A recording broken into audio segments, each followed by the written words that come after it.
When Caleb Thorne opened his cabin door that frozen March morning, he expected a mail-order bride, a transaction to survive the winter. What stepped off the stagecoach was a woman with two half-starved girls clinging to her skirts like ghosts. Their clothes hung in rags, their eyes carried the weight of unspeakable things, and their silence screamed louder than any words. Elena Voss wasn't looking for marriage. She was running for her life. And Caleb knew, standing in that bitter wind with his hand still on the door, whatever hunted them across those mountains wasn't finished yet. Before we begin, if you're enjoying this story, hit that like button and drop a comment with your city so I can see how far this tale travels. Now, let's step into the mountains where survival and redemption collide. The stagecoach looked like it had been through hell twice and scraped along the bottom once more for good measure. Caleb watched it struggle up the final stretch of mountain road, wheels catching on frozen ruts, the horses blowing steam into air so cold it hurt to breathe. He stood on his porch with his coat unbuttoned despite the wind, because he'd learned a long time ago that if you acknowledged the cold, it won. He wasn't expecting much. A woman, someone practical enough to answer an advertisement for a mountain wife, which meant she was either desperate or damaged or both. He could work with desperate. Desperate people understood the bargain, shelter and food in exchange for labor and companionship. No romance, no illusions, just survival. The stagecoach ground to a halt 30 yards from his cabin, and the driver climbed down slow, like his joints had frozen solid somewhere around the last ridge. Caleb recognized him. Pete Holloway, who ran the route between Leadville and the smaller settlements scattered through these peaks. "Thorne!" Pete called out, his voice rough. "Got your delivery." Caleb walked forward, his boots crunching through snow that had fallen 2 days ago and never bothered melting. The sun up here was a liar, bright and golden, but without any warmth to back it up. Pete opened the coach door and stepped aside.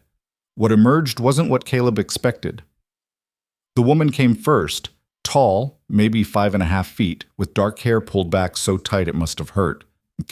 Her dress was once blue, he thought, but now it was mostly the color of old bruises, purple and gray and brown, where the fabric had worn through. She stepped down carefully, one hand gripping the coach frame, and her eyes swept across the clearing like she was looking for exits. Then she turned back to the coach and held out her hand. A child appeared. Small, maybe 7 or 8, with tangled black hair and a face so thin her cheekbones looked sharp enough to cut. She wore a coat that didn't fit, sleeves hanging past her hands, and she moved like a scared animal, quick and jerky and ready to bolt. "Come on, Sable," the woman said quietly. "It's all right." Another child followed. This one was older, maybe 10, with the same dark hair but eyes that had gone somewhere else entirely.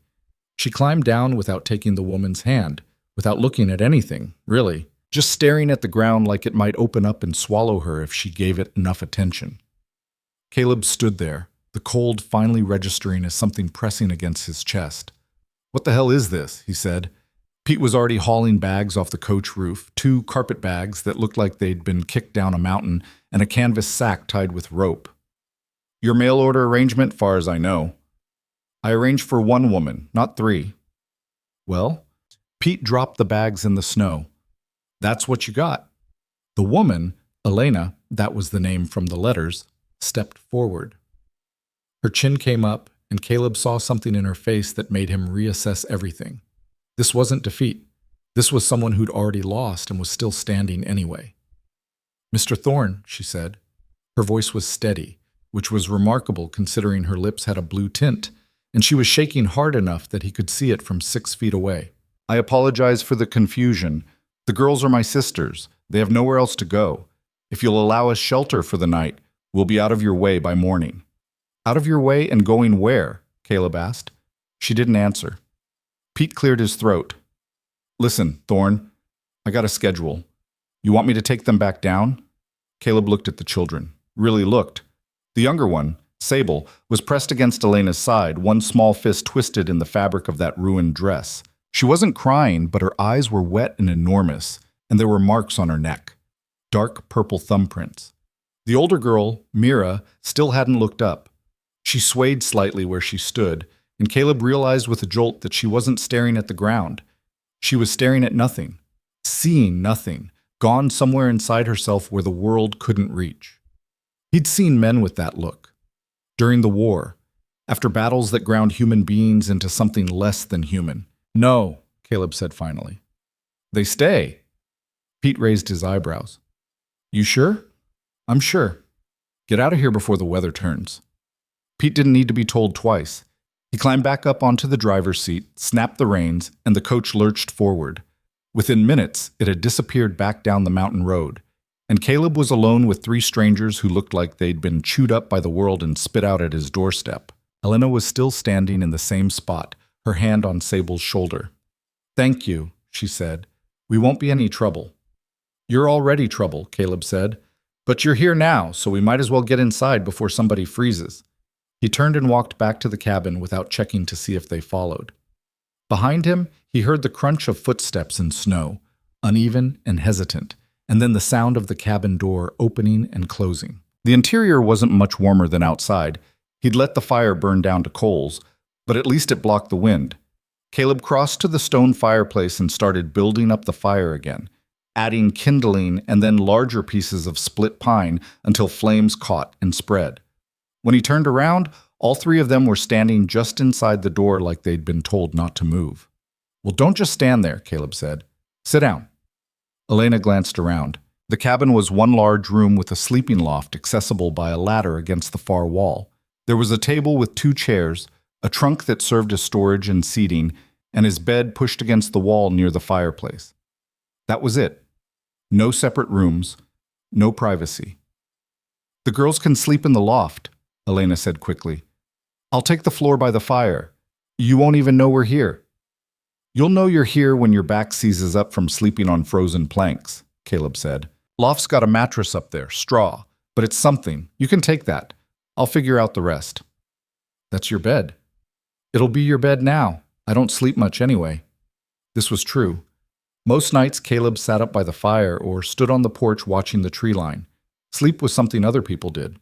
People without ghosts. Elena opened her mouth like she wanted to argue, then seemed to think better of it.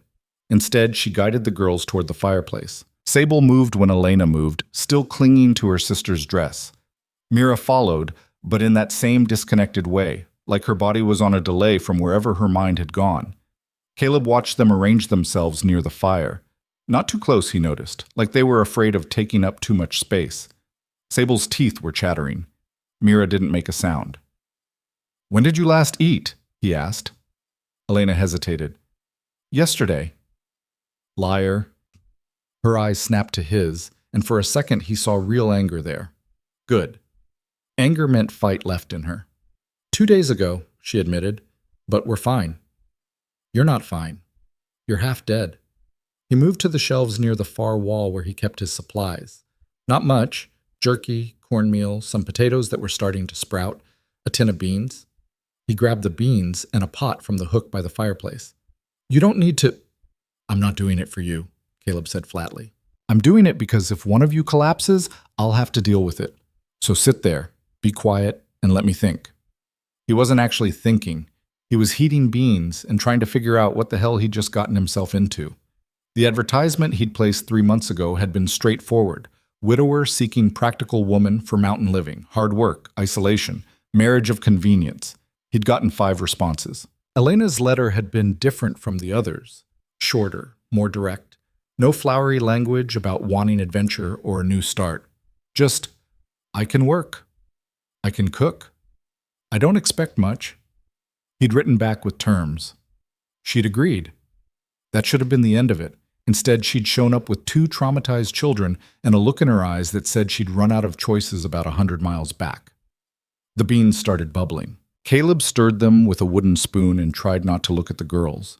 It was easier when he didn't look. Looking made them real, and real meant complications he couldn't afford. But Sable made a small sound, just a whimper, quickly stifled, and Caleb's hand tightened on the spoon. How old are they? He asked without turning around. Sable's 8, Mira's 11. They always this quiet? Silence. Then, they haven't spoken in 3 weeks. Caleb turned around. Elena was staring at her hands, which were folded in her lap. Her knuckles were scraped raw, and there were burns on her wrists, rope burns, he realized. Old ones, mostly healed, but the marks were still there. "What happened?" he asked. "We left somewhere we shouldn't have been." "That's not an answer." "It's the only one I have right now." Caleb ladled beans into 3 tin cups. He only had 3, and brought them over. Sable took hers with both hands, holding it like it might disappear if she didn't grip it tight enough. Mira didn't reach for hers until Elena physically placed it in her hands. "Eat slow," Elena told them. "Small bites." They ate like they'd forgotten how. Sable kept glancing up between bites, checking the door, the windows, the shadows in the corners. Mira ate mechanically, her eyes still unfocused. Caleb took the pot and ate directly from it, standing by the fire. The beans were under-seasoned and overcooked, but food was food. "There's something you should know," Elena said suddenly, "about why we're here." "I figured there was. Men might come looking for us." Caleb lowered the pot. "What kind of men?" "The kind who don't give up." "That's still not an answer." Elena's jaw tightened. "The kind who think they own us. The kind who have papers that say they do." The room went very still. Even the fire seemed to quiet down. "Papers," Caleb repeated. "Debt contracts. My father borrowed money. When he died, the debt transferred to me. And when I couldn't pay..." She gestured vaguely at herself, at the girls. They found other ways to collect. Caleb had heard of such arrangements. Indenture by another name, common enough in the territories where law was a suggestion and money talked louder than justice. But knowing about it and having it standing in his cabin were two different things. "How much do you owe?" $500. "More now, with interest." It might as well have been 5,000. That kind of money didn't exist on this mountain. "And the girls?" "They were part of the household, part of the asset." Caleb's grip on the pot handle tightened until his knuckles went white. "Who are these men?" "Their names don't matter. What matters is they'll come. Maybe not today, maybe not this week, but they'll come. Then we'll deal with it when they do." Elena looked at him like he'd just said something in a foreign language. "You don't understand. These aren't men you deal with. These are men you run from." "Then why'd you stop running?" "Because I'm out of places to run to." Fire popped. Sable flinched at the sound, sloshing beans onto her hand. She didn't cry out, just stared at the hot liquid on her skin like she didn't know what to do about it. Elena grabbed the girl's hand and wiped it clean with her own sleeve, murmuring something Caleb couldn't hear. He turned back to the fire, his mind working through possibilities. None of them were good. If men came looking, and they would, things would get ugly fast. The law wouldn't help. Up here, the law was whoever had the most guns and the willingness to use them, which meant Caleb. He'd avoided trouble for 3 years, stayed on his mountain, kept to himself, let the world forget he existed. That's how he'd survived. That's how he'd kept breathing after Margaret died and the war took everything else worth keeping. But now trouble was sitting by his fire, eating his beans, and he'd already made the choice to let it in.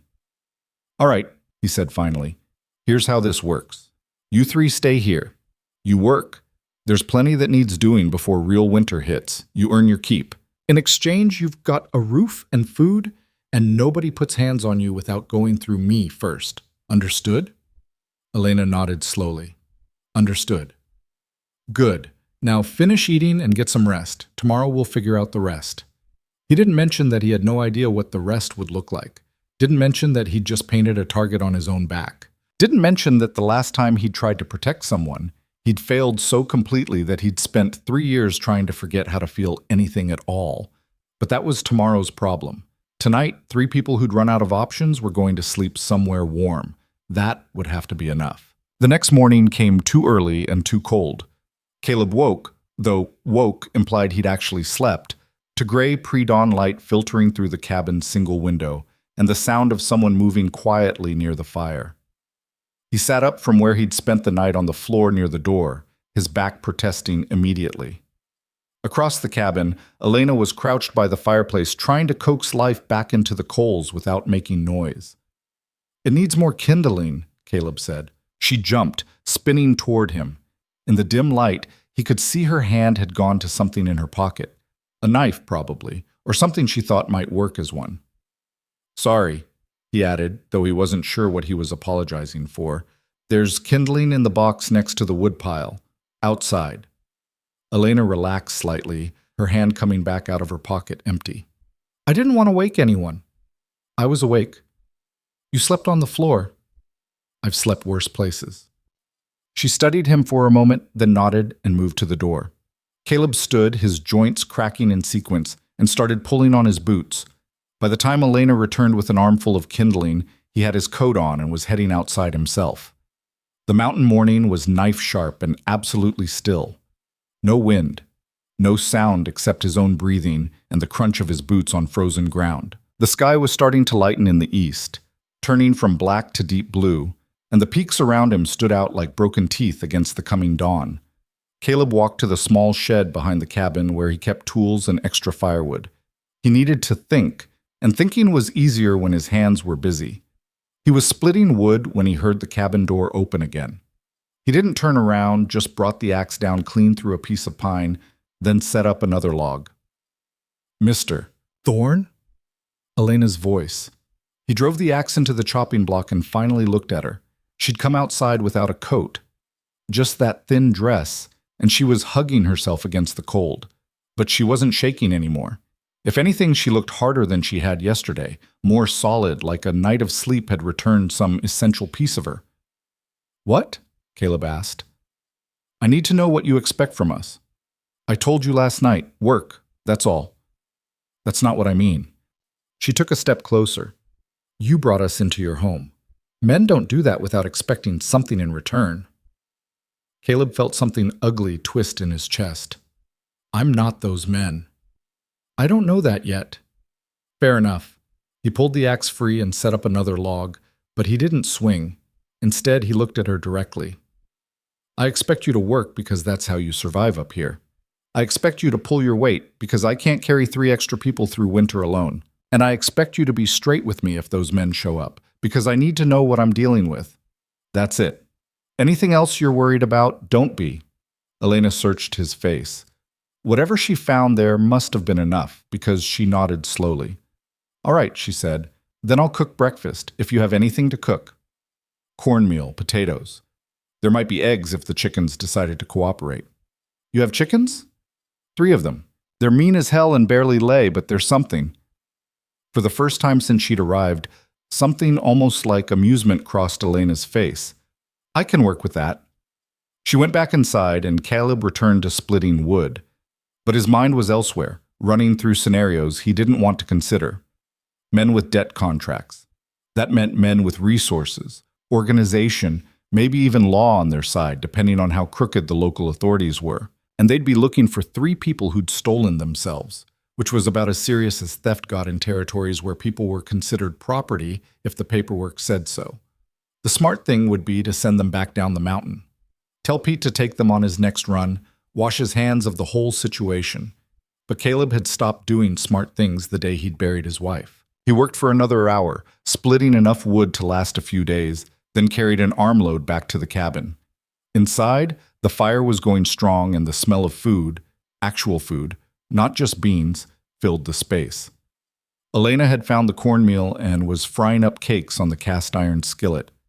The girls were awake, sitting at the table with their hands folded in their laps like they were waiting for permission to exist. Caleb dropped the wood by the fireplace and tried not to look at them. But Sable was watching him with those enormous dark eyes, and when he accidentally met her gaze, she didn't look away, just stared at him like she was trying to solve an equation. "Food's ready," Elena said. She served the cornmeal cakes on tin plates. Caleb had 4 of those at least, and set them on the table. There was even coffee, weak and bitter, but hot. Caleb didn't ask how she'd managed it. He just sat down and ate. The girls ate too, still with that same starved desperation, but slower than last night. Elena ate last, taking the smallest portion, and Caleb saw her slip half of her cake onto Sable's plate when she thought he wasn't looking. "Eat your own food," he said. Elena's hand stilled. "I'm not hungry." "You're lying again. Eat." She picked up the cake and took a small bite, her jaw tight.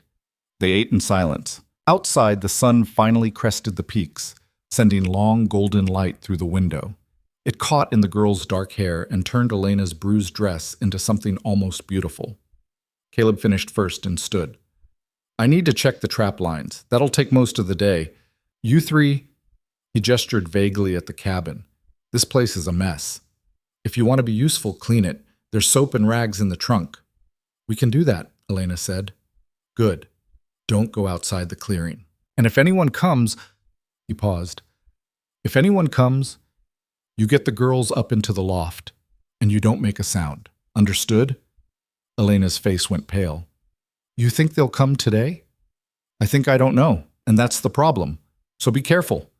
He grabbed his rifle from where it leaned next to the door, checked the load, and headed out into the mountain morning.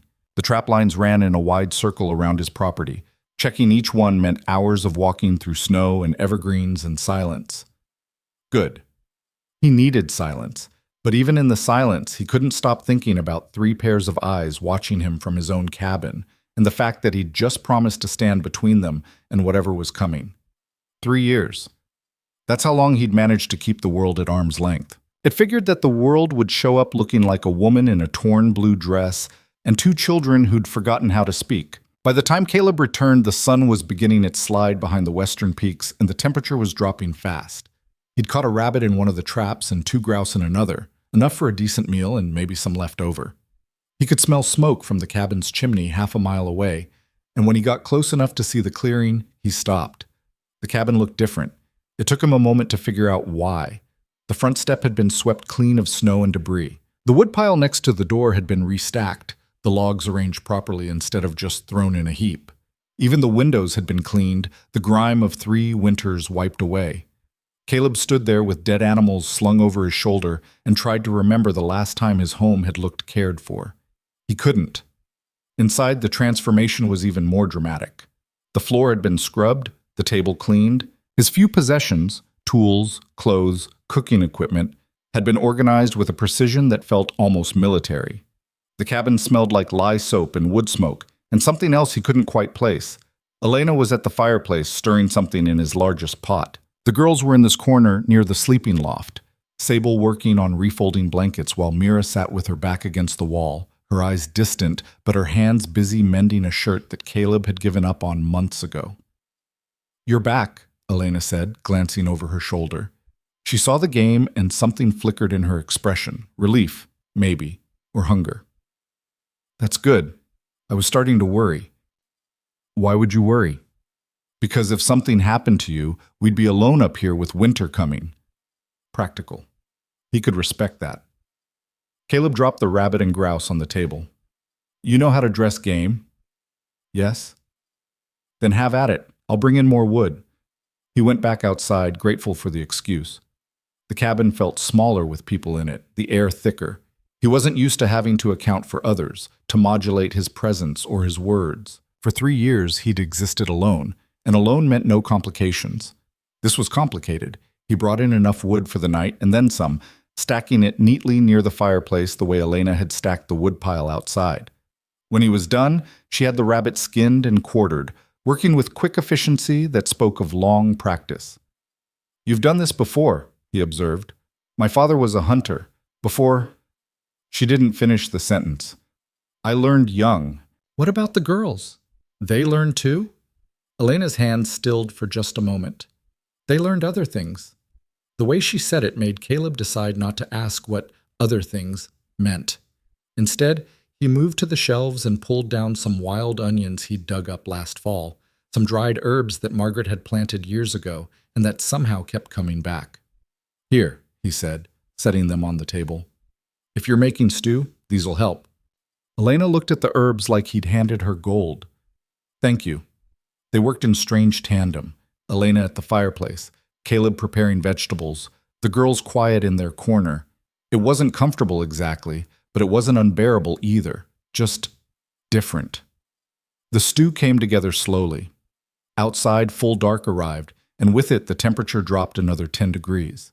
Caleb barred the door and checked the windows, making sure everything was secure. Do you always do that? Elena asked, watching him test the door latch. Do what? Check everything twice. Yes. Why? Because the last time I didn't, someone died, Caleb thought but didn't say. Instead, because this mountain doesn't forgive mistakes. Elena nodded like that made perfect sense, and maybe it did. Maybe she understood about unforgiving things. They ate the stew when it was ready, and this time there was enough that Elena didn't have to pretend not to be hungry. The girls ate with slightly less desperation, and when Sable actually set down her spoon before finishing, Caleb took it as a good sign. After dinner, Elena got the girls ready for bed, such as ready for bed meant up here, which mostly involved climbing the ladder to the loft with blankets and hoping for warmth. Caleb could hear them moving around up there, the creak of old boards, soft whispers that weren't quite words. When Elena came back down, Caleb was sitting by the fire with the rifle across his lap, cleaning it methodically. "You really think they'll come?" Elena asked quietly. "I think if they're coming, they'll come soon. This weather won't hold much longer. Once the real snow hits, these roads are impassable." "How long?" "Week, maybe 2. Elena lowered herself onto the trunk that served as a bench. In the firelight, the exhaustion on her face was stark. "I'm sorry," she said, "for bringing this to your door. You didn't bring anything I didn't agree to take. You agreed to one woman, not 3 fugitives. I agreed to someone who needed a place. Turns out you need it more than I thought, that's all." Elena looked at him for a long moment. "Why?" she asked finally. "Why are you helping us?" It was a fair question. Caleb set down the rifle and stared into the fire, watching the flames dance and shift. "I had a wife," he said eventually. "Margaret. She died 3 winters ago. Fever. I couldn't save her. Couldn't even make her comfortable at the end. Just had to watch her slip away while the snow piled up outside and the medicine I needed sat in a town 2 days' ride away. I'm sorry." "Don't be. I'm only telling you so you understand. I know what it's like when there's nowhere to go and no one who gives a damn whether you live or die. I know what that does to a person." He looked at Elena. "So when 3 people show up at my door running from something, I don't turn them away. Because nobody turned Margaret away when she needed help, and I owe that debt forward." Elena's eyes were bright with unshed tears. "She must have been a good woman." "She was. And if she were here now, she'd tell me I'm an idiot for getting involved in this. But she'd help anyway, because that's who she was." They sat in silence for a while, the fire crackling and the night pressing close against the windows. "Those men," Caleb said eventually. "The ones who might come. Tell me about them." Elena's expression hardened. "There's not much to tell. The one in charge is named Garrett Kane. I don't know what you'd call him. A businessman, I suppose. He buys debt contracts and then extracts value however he can. Sometimes that's work. Sometimes it's—" She trailed off. "Other things?" Caleb finished grimly. "Yes. He has men who work for him. Enforcers. They're good at what they do, and what they do is find people who try to run." "How many men?" "I don't know. 4 that I saw regularly, maybe more." "Are they violent?" Elena laughed, but there was no humor in it. "They don't have to be. The threat is usually enough. But yes, if they need to be, they're violent. Sable's bruises." She stopped, her jaw working. "Those are from when we tried to leave the first time. They caught us half a mile from the house. Garrett wanted to make sure we understood what happened to people who stole his property." Caleb's hands clenched. "And Mira?" "Mira saw things no child should see. That's why she doesn't speak. Why she doesn't come back sometimes." "What things?" Elena shook her head. "I can't. I'm sorry, I can't talk about it." "All right."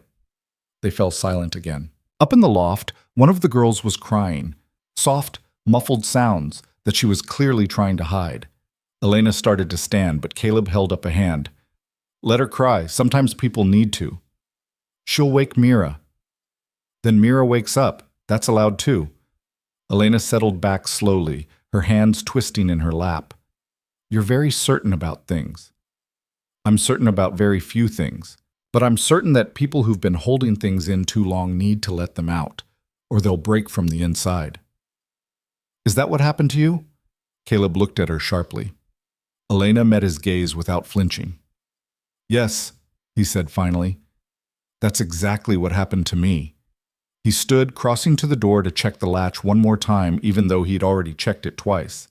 Outside, the wind was picking up. He could hear it moving through the pines, a low moan that sounded almost alive. "Get some sleep," he told Elena. "I'll keep watch." "You can't stay awake all night." "I'll manage." Elena looked like she wanted to argue, but exhaustion won out. She climbed the ladder to the loft, and Caleb heard her murmuring to the girls, comfort sounds, reassurance that everything would be all right, even though none of them could be sure of that. Caleb settled into his spot by the fire, the rifle across his knees, and prepared for a long night. The wind picked up around midnight. By 2 in the morning, it was howling around the cabin like something trying to get in. Caleb added wood to the fire and tried not to think about how winter was coming early this year, how supplies were low, how 4 people would stretch his resources in ways he hadn't planned for. But mostly he tried not to think about how good it had felt, just for a moment, to have his cabin smell like food and feel like something other than a tomb. He was still awake when dawn came, gray and cold and unforgiving. The girls were already starting to stir in the loft above. Soon they'd climb down and the day would start again. Work and worry and waiting for trouble that might or might not come. Caleb stood, stretched muscles that had gone stiff from sitting too long, and began building up the fire. Whatever happened next, they'd face it in the morning light. That would have to be enough. The days fell into a rhythm that felt both fragile and necessary. Caleb rose before dawn each morning to check the trap lines, while Elena worked to transform the cabin into something that resembled a home rather than a place where a man had been waiting to die. The girls moved through the space like ghosts at first, uncertain of their right to occupy it, but slowly, painfully slowly, they began to settle. Sable was the first to crack. On the 4th morning, she spoke. "Is there more wood?" Elena had frozen mid-stir at the cooking pot, the spoon suspended in air. Caleb, who'd been sharpening his knife at the table, felt the words land in the room like stones in still water. "What did you say?" Elena whispered. Sable's eyes went wide, like she'd surprised herself. Her hand crept up to her mouth, but then she lowered it deliberately and spoke again, stronger this time. "The wood box is empty. Should I get more?" Elena's face crumpled. She set down the spoon and crossed the cabin in 3 strides, dropping to her knees and pulling Sable into an embrace that looked like it hurt. The girl didn't resist. She just stood there in her sister's arms, her small body rigid, and then slowly, so slowly, her hands came up to grip Elena's back. "Yes," Elena managed through tears. "Yes, sweetheart. You can get more wood." Caleb looked away, uncomfortable with the intimacy of the moment. He focused on the blade in his hands, the rhythmic scrape of steel on whetstone, and tried to ignore the tightness in his own chest. Mira didn't speak, but she'd started watching him when she thought he wasn't looking, her dark eyes tracking his movements around the cabin with an intensity that felt almost physical.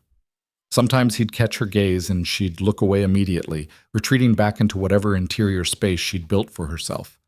Other times she'd hold his eyes for a long moment, and Caleb had the unsettling sense that she was measuring him against some invisible standard he didn't understand. The weather held, cold but clear, and Caleb used the time to prepare. He showed Elena how to load and fire the rifle, how to bar the door properly, where he kept the spare ammunition. She learned quickly, her hand steady on the weapon in a way that suggested this wasn't her first time holding one. "My father taught me," she said when Caleb commented on it, "before he started drinking away everything we had." "What happened to him?" "He died owing money to men who don't forget debts, and then those debts became mine." She sighted down the barrel at a tree across the clearing. "I tried to work them off honestly, took a job in Garrett Kane's household as a cook. That lasted 6 months before I understood what he actually wanted from me. And that's when you ran. That's when I tried to run. The first time they caught us. The second time." She lowered the rifle. "The second time I answered your advertisement." Caleb took the weapon back, checking the action one more time before setting it aside. "You ever shot anyone?" "No." "Could you? If it came to it?" Elena's jaw tightened. "To protect them?" She glanced toward the cabin where the girls were inside, Sable sweeping the floor while Mira sat near the fire. "Yes, I could." He believed her. On the 6th day, the weather changed. Caleb woke to absolute silence, the kind that meant snow was coming, the air itself holding its breath in anticipation. He stood on the porch in the pre-dawn darkness and watched clouds mass over the peaks to the west, heavy and dark and inevitable. "How long?" Elena asked from the doorway. She'd learned not to startle him, to announce her presence with small sounds before speaking. "Tomorrow." Maybe tonight if it moves fast. Will we be ready? We'll have to be. They spent the day in preparation. Caleb brought in extra wood, enough to last a week if they were careful. Elena checked and rechecked their food supplies, taking inventory with a precision that spoke of someone who'd gone hungry before and remembered it. The girls helped where they could, Sable chattering now in small bursts while Mira worked in silence, but with surprising competence. By late afternoon, the first flakes began to fall, big, lazy spirals that drifted down through the pines and caught in Elena's hair as she hurried from the woodshed with a final armload. Caleb watched her from the porch. This woman who'd appeared on his doorstep barely a week ago and already seemed essential to the landscape somehow. "It's beautiful," she said, tilting her face up to catch snowflakes on her cheeks. "I'd forgotten snow could be beautiful." "Wait until you're snowed in for 3 months. See if you still think it's beautiful then." But Elena just smiled, a real smile, the first he'd seen from her, and that tightness in Caleb's chest returned with force. They were finishing dinner when the knock came. Not a heavy pounding, just 3 sharp raps on the cabin door that cut through conversation and turned the room to ice. Caleb was on his feet before the third knock faded, the rifle in his hands before he'd consciously reached for it. Across the cabin, Elena had gone white. She grabbed both girls and pushed them toward the ladder. "Loft," she whispered. "Now, don't make a sound." Sable's eyes were huge with terror, but she climbed. Mira followed, moving with that eerie disconnection, and within seconds both girls had disappeared into the shadows above. Another knock. Patient. Almost polite. "Mr. Thorne?" A male voice, cultured and calm. "I apologize for the intrusion. I'm hoping we might have a word." Caleb crossed to the window, angling himself to see outside without being seen. 2 men stood on his porch. Well-dressed despite the weather, long coats and proper hats dusted with fresh snow. No visible weapons, but that didn't mean much. The one who'd spoken was tall and lean, somewhere in his 40s, with the kind of face that belonged in a bank or a courthouse. The other was younger, broader, with hands that hung loose at his sides in a way that suggested he knew how to use them. "You know them?" Caleb asked without turning around. Elena's voice was barely a whisper. "The tall one is Garrett Kane." Caleb felt something cold and sharp settle in his gut. "And the other?" "Thomas Reed, Kane's enforcer." The knock came again, still patient.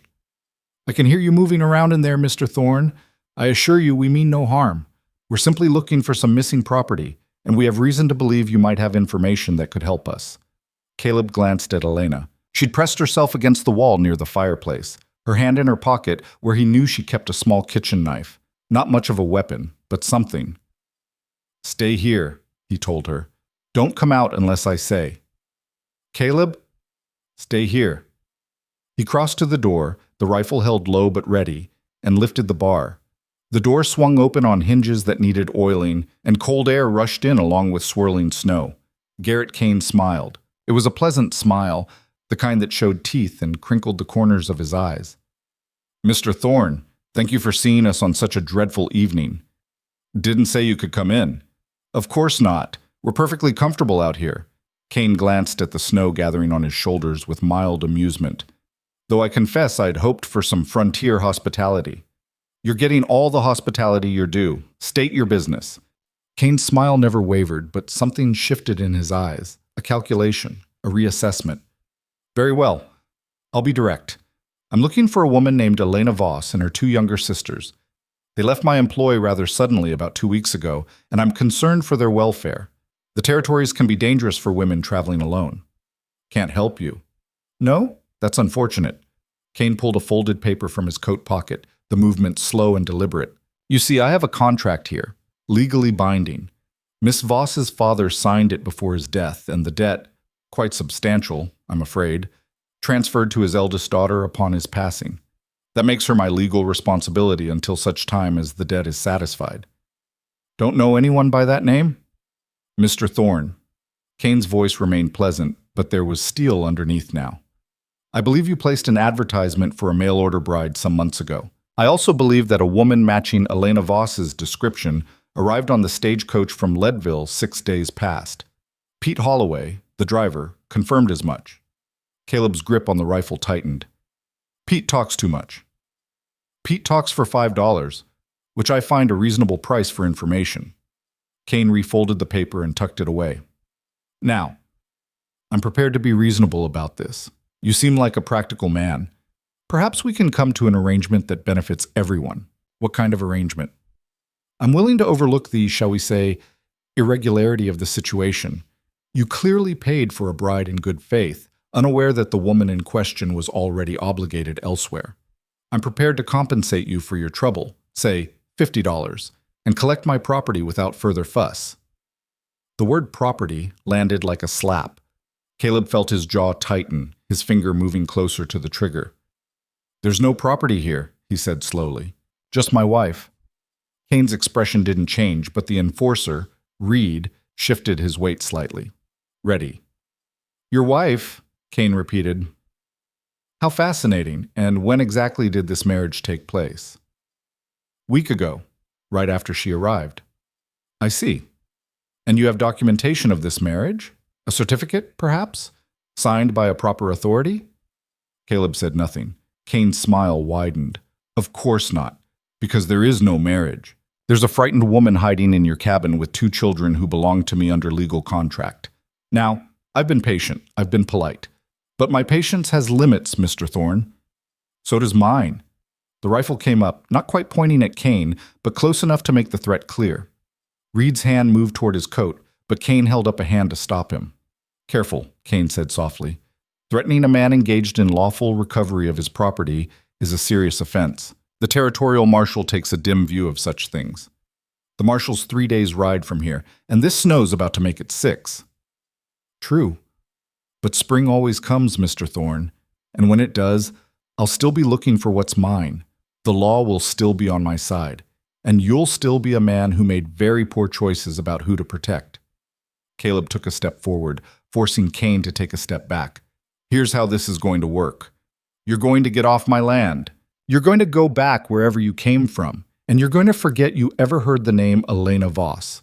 Because if you come back here, if I see you or your man or anyone else sniffing around my property, I'm going to put bullets in you, not as a threat, not as a warning, as a promise. Kane studied him for a long moment. The pleasant mask had slipped slightly, revealing something harder and meaner underneath. You're making a mistake. Wouldn't be my first. It might be your last. Then I'll die knowing I stood for something. How about you? Reed moved again, his hand going inside his coat, but Caleb swung the rifle toward him in one smooth motion. Don't. The enforcer froze, his eyes locked on the barrel now pointed at his chest. Thomas, Kane said quietly, we're leaving. But now. Reed backed away slowly, his hands coming up and empty.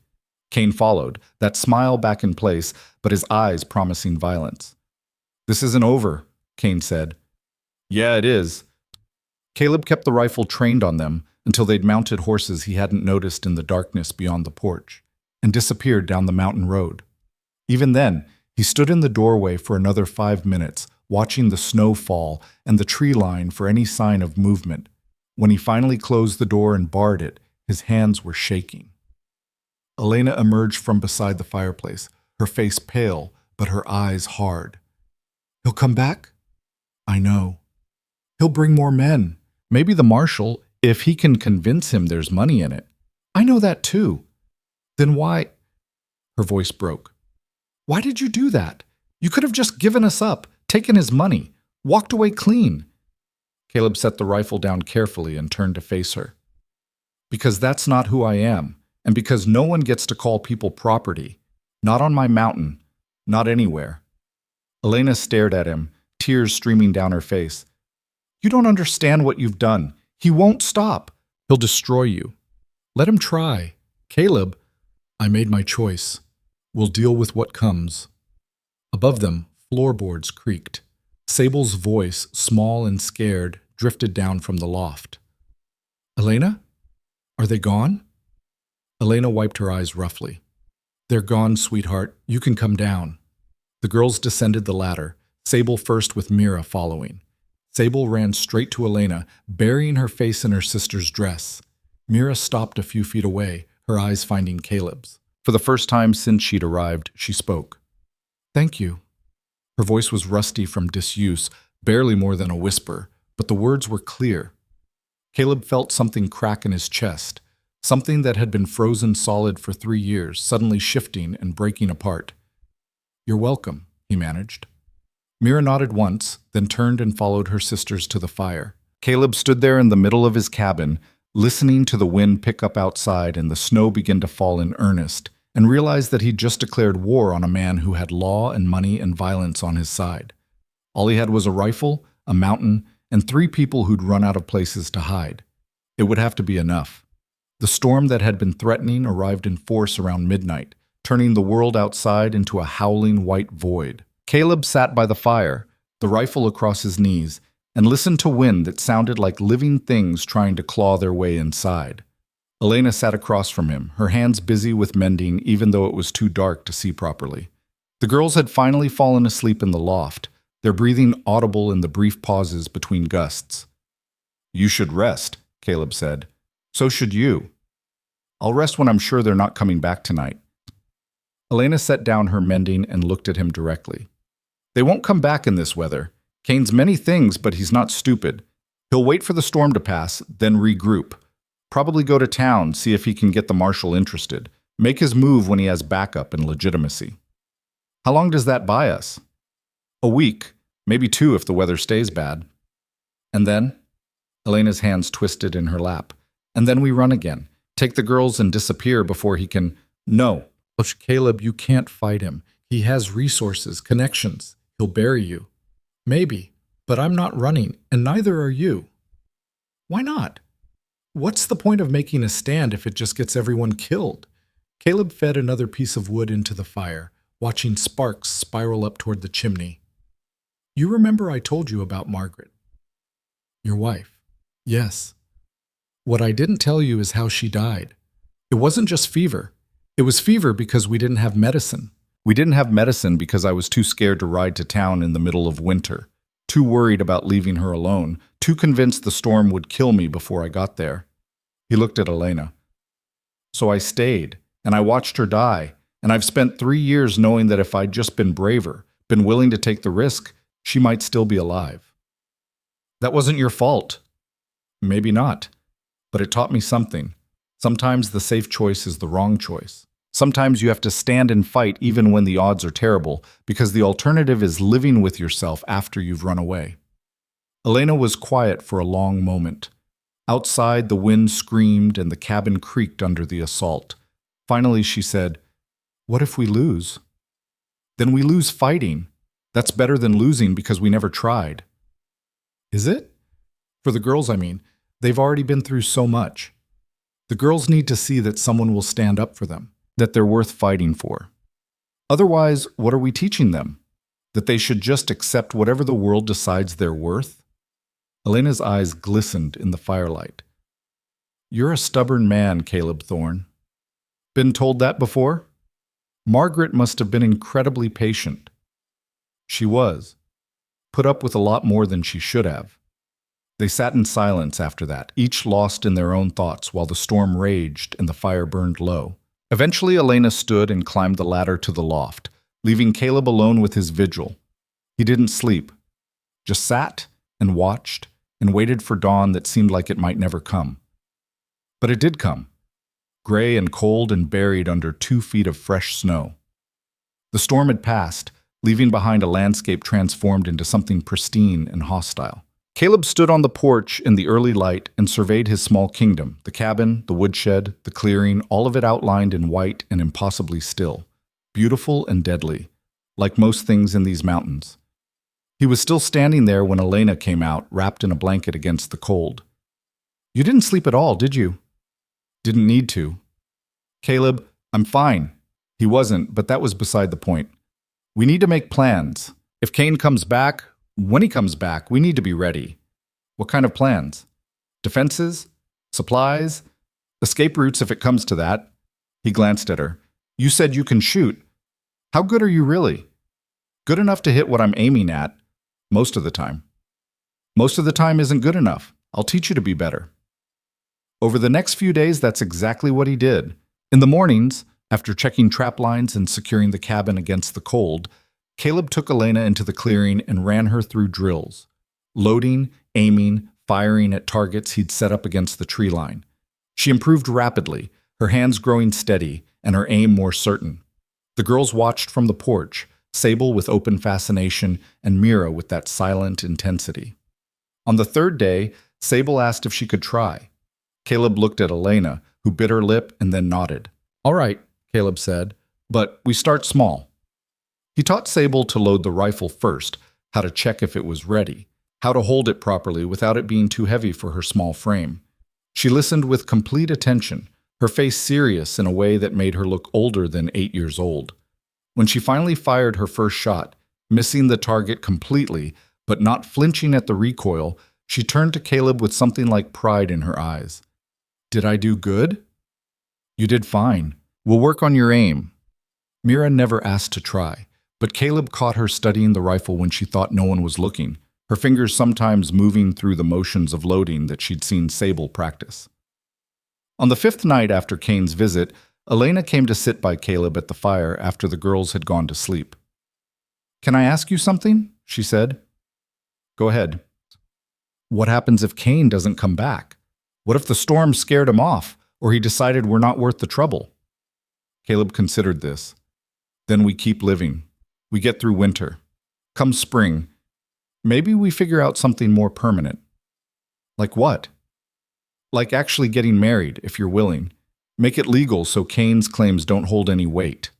Elena's breath caught. "You do that?" "I do a lot of things. That's probably the least of them." "But you don't, we barely know each other." "I know enough. I know you work hard. I know you care about those girls more than your own life. I know you're stronger than you think you are." He looked at her. "That's more than most marriages start with." Elena's hand found his in the darkness between them. Her fingers were cold, roughened from work, and they trembled slightly. "I don't know what to say." "Don't say anything yet. Just think about it. We've got time." But even as he said it, Caleb knew they didn't have time. Kane would come back. Men like that always did. And when he came, he'd bring everything he had. The only question was whether Caleb and his makeshift family would be ready. 2 more days passed in tense preparation. Then, on the morning of the 8th day, Mira saw them first. She was standing at the window, that 1,000-yard stare fixed on something beyond the glass, when she suddenly went rigid. Her hand came up slowly, pointing. "Elena," she whispered. "Men. Coming up the road." Caleb was at the window in 3 strides. 4 riders this time, picking their way carefully through snow that had drifted across the mountain road. Kane in front, Reed beside him, and 2 others Caleb didn't recognize, all armed, all moving with purpose. "Girls," Elena said, her voice steady despite the fear in her eyes. "Loft. Now. Just like before." Sable started to protest, but Mira grabbed her hand and pulled her toward the ladder. They disappeared into the shadows above just as the riders entered the clearing. Caleb checked the rifle, made sure his revolver was loaded and ready in his belt, and moved to the door. Elena positioned herself to the side, the kitchen knife in her hand now, her face set with grim determination. "Whatever happens," Caleb said quietly, "don't come out unless I'm down. Understood?" Caleb, "Understood." Elena nodded, her jaw tight. The knock came. Same as before, 3 sharp raps, patient and polite. Caleb opened the door. Kane sat on his horse, looking tired but satisfied. The other 3 men fanned out behind him, their hands resting on weapons at their hips. "Mr. Thorne," Kane said, "I believe we have unfinished business." Caleb stepped onto the porch, pulling the door closed behind him. The rifle hung loose in his grip, angled down but ready. "Business was finished last time you were here." Kane's horse shifted beneath him, hooves breaking through the snow crust with soft, crunching sounds. "I disagree. You made threats. I chose to be gracious and withdraw, but grace has its limits, Mr. Thorne. So does patience." Caleb's eyes moved across the other 3 men. Reed he recognized. The other 2 were cut from the same cloth, hired muscle with dead eyes and quick hands. "You brought friends." "Insurance. I'm a businessman, not a fool." Kane reached inside his coat slowly, producing a folded document. "I've brought something that might interest you. A writ, signed by Judge Carver in Leadville. It authorizes me to recover my legal property and empowers me to use necessary force should anyone interfere. Judge Carver drinks himself blind most days. His signature's worth about as much as the paper it's on. Perhaps, but it's still more legal standing than you have. Kane leaned forward in his saddle. I'm going to make this simple. You hand over Elena Voss and her sisters, I pay you the $50 I offered before, and everyone walks away. No one gets hurt. No one has to answer uncomfortable questions about harboring fugitives. And if I don't, then my men go inside that cabin and take what's mine. You can stand aside or you can get in the way. Either option works for me, though one of them ends badly for you. Caleb's thumb moved to the rifle's hammer, drawing it back with a metallic click that sounded impossibly loud in the cold air. You're not going inside. You're not taking anyone. And you're leaving. Now. Reed's hand dropped to his gun. The other two men tensed, ready. Kane held up a hand again, but this time his smile had vanished completely. You're willing to die for a woman you've known 2 weeks? For children that aren't yours? I'm willing to die standing up. You willing to die stealing people? I'm not stealing anything. I have legal claim. You have paper. Paper doesn't make people property. The law disagrees with you. Then the law's wrong. For a long moment, nobody moved. The wind had died completely, leaving the clearing in absolute stillness. Caleb could hear his own heartbeat, slow and steady despite the adrenaline singing through his veins. Behind him, through the cabin door, he heard the faintest creak of a floorboard. Elena probably pressed against the wall with that kitchen knife and more fear than any person should have to carry. Kane's jaw tightened. Thomas, Samuel, Jacob, you're authorized to enter that cabin and secure my property. Mr. Thorne is interfering with lawful business. Should he continue to do so, you're authorized to use appropriate force. Reed dismounted, his boots hitting the snow with a soft thump. The other two followed suit. They spread out, creating 3 angles of approach, and Caleb felt the situation spiraling toward violence like water toward a drain. Last chance, Kane said. Step aside. Caleb raised the rifle, pointing it directly at Reed's chest. Last chance. Leave. Reed stopped, but his hand was already on his gun. The other two had their hands hovering near their weapons, waiting for the signal. You can't shoot all 3, Reed said. His voice was flat, matter of fact. Even if you drop me, Samuel and Jacob will have you dead before you can work the bolt. Maybe. But you'll still be dead. That matter to you? Something flickered in Reed's eyes. Not quite fear, but close. The recognition that this mountain man wasn't bluffing, wasn't hoping things would work out. He was ready to pull that trigger and deal with whatever came after. Thomas, Kane said from his horse, irritation creeping into his voice. Handle this. Reed's hand closed on his gun grip. The cabin door exploded outward. Elena came through it like a storm. The rifle Caleb had been teaching her to shoot raised to her shoulder and pointed at Kane. Her face was white, her hand shaking, but her voice came out steady and cold. You want to shoot someone? Shoot me. But these men don't touch my sisters. Kane's horse spooked, dancing sideways. Kane grabbed the reins, bringing it under control, his eyes locked on Elena. Well, the property speaks. I'm not property. Your father's signature says otherwise. My father's dead, and whatever debt he owed died with him. That's not how contracts work, Miss Voss. Surely even you understand that. Elena's finger moved to the trigger. I understand that if you come one step closer, I'll kill you. I don't care about contracts or judges or what happens after. You're not taking my sisters. Caleb felt his chest tighten. This was spiraling wrong. Too many guns pointed at too many people, and any second someone was going to make a move that got everyone killed. Elena, he said quietly, go back inside. No. This isn't... I said no. Her eyes never left Kane. I'm done running. I'm done being afraid. If he wants us, he goes through both of us. Kane studied her for a long moment, then started laughing. It wasn't a pleasant sound. How touching. The desperate bride and her failed protector, making a stand together. This is the problem with romantic notions, Miss Voss. They get people killed. Then someone's going to die today, Elena said. Might as well be you. Reed's gun cleared leather. Caleb swung the rifle toward him, finger tightening on the trigger. The crack of a pistol shot split the air, but it didn't come from any of them. Everyone froze. The shot had come from the trees on the south side of the clearing, the sound echoing off the mountain and making it impossible to pinpoint exactly where. A voice called out from the timber, rough and unfamiliar. "That's far enough, Kane." Reed's gun was still half drawn. Samuel and Jacob had their weapons out but pointed at nothing, their heads swiveling trying to locate the shooter. Caleb kept his rifle trained on Reed but risked a glance toward the tree line. A figure emerged from between two massive pines, moving slow and deliberate with both hands visible. Male, tall, wearing a heavy coat and a hat pulled low. As he got closer, Caleb could see the holster on his hip and the badge pinned to his chest. Not just any badge, a federal marshal's star.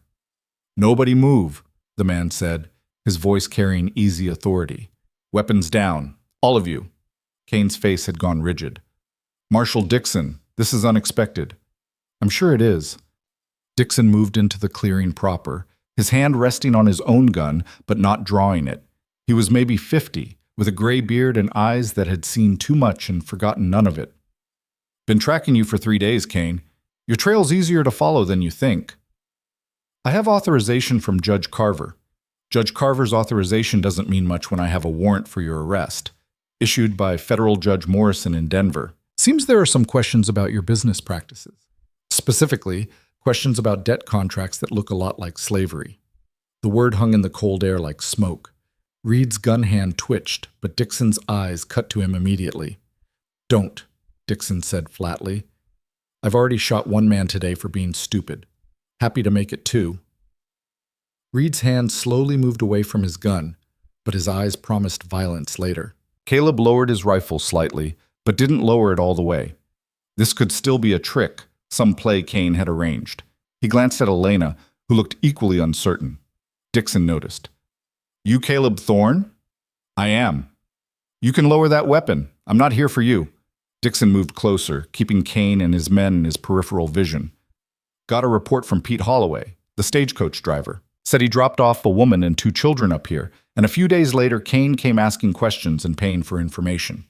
Pete felt bad about it, sent word to the territorial office. They sent word to me."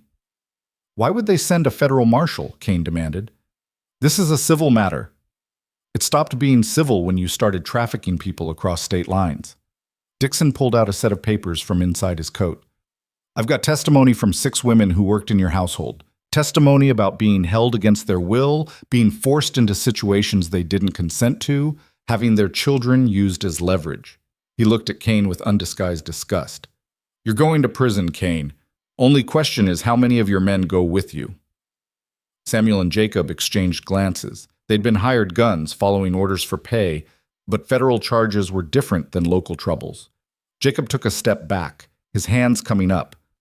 "I'm just hired help," Jacob said quickly. "Didn't know about any of that other stuff." "That's so." Dixon looked at Reed. "What about you?" Reed said nothing, but his eyes moved between Dixon and Kane, calculating odds. Kane's face had lost all color. "This is absurd. I'm a legitimate businessman with contracts recognized by corrupt local judges you've paid off. Yeah, I know. That's why Denver sent me instead of leaving it to the territorial system." Dixon gestured with his chin toward Kane's men.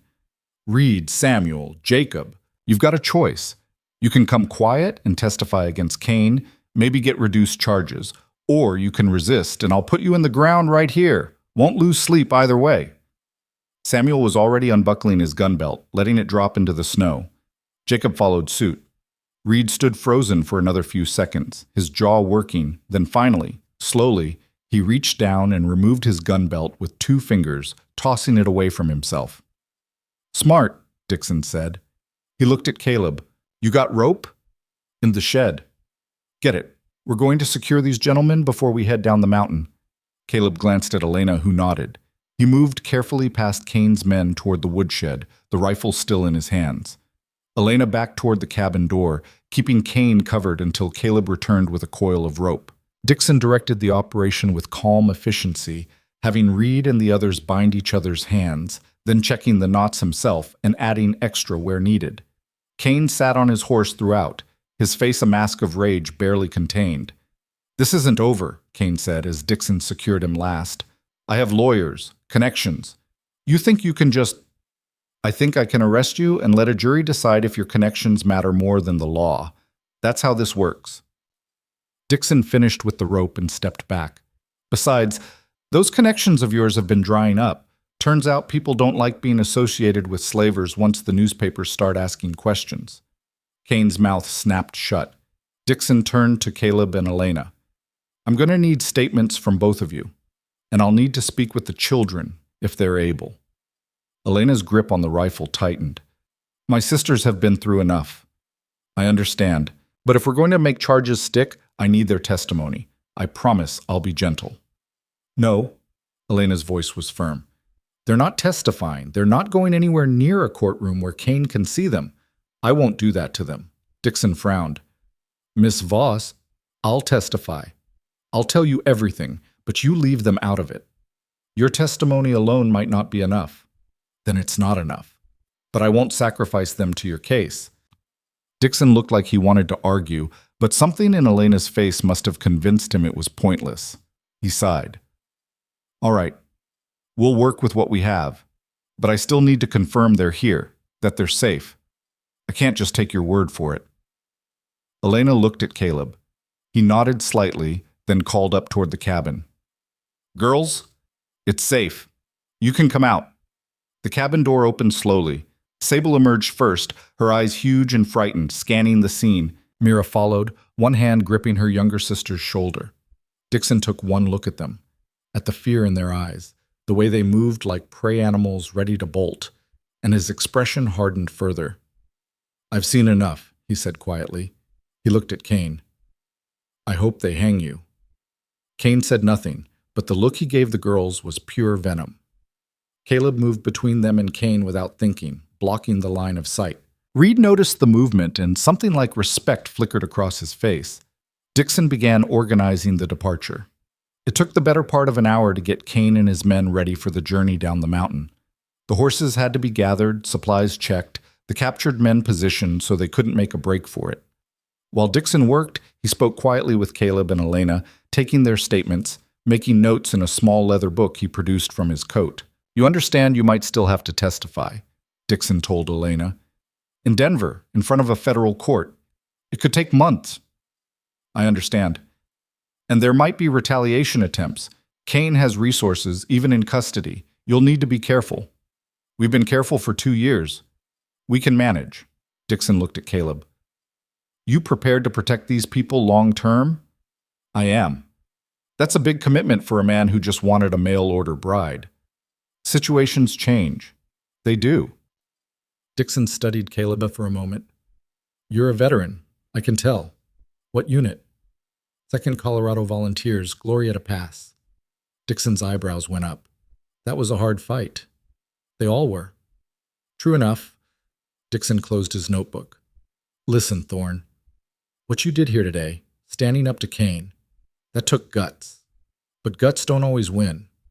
Sometimes they just get you killed. Kane's going to prison, but his organization is bigger than just him.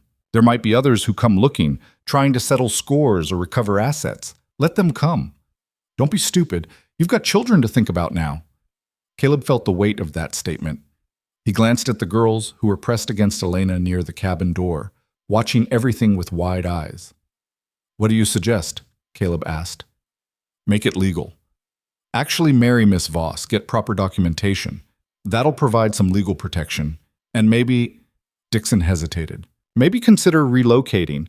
There are homestead opportunities further north in Montana territory, places where Kane's reach doesn't extend.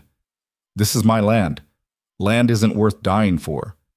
It is when it's all you've got left. Dixon sighed. Your choice. But think about it. He turned toward his prisoners, raising his voice. Time to move out. We've got a long ride ahead. The procession formed up. Kane and his 3 men on horses with their hands bound, Dixon leading them on foot with his own horse's reins in one hand and his gun drawn in the other. They moved slowly through the snow-covered clearing, heading for the mountain road that would take them down to civilization. Just before they disappeared into the trees, Reed looked back. His eyes found Caleb's and held them for a moment. There was no anger there, no threat, just a kind of acknowledgement. One man recognizing another who'd been willing to die for something.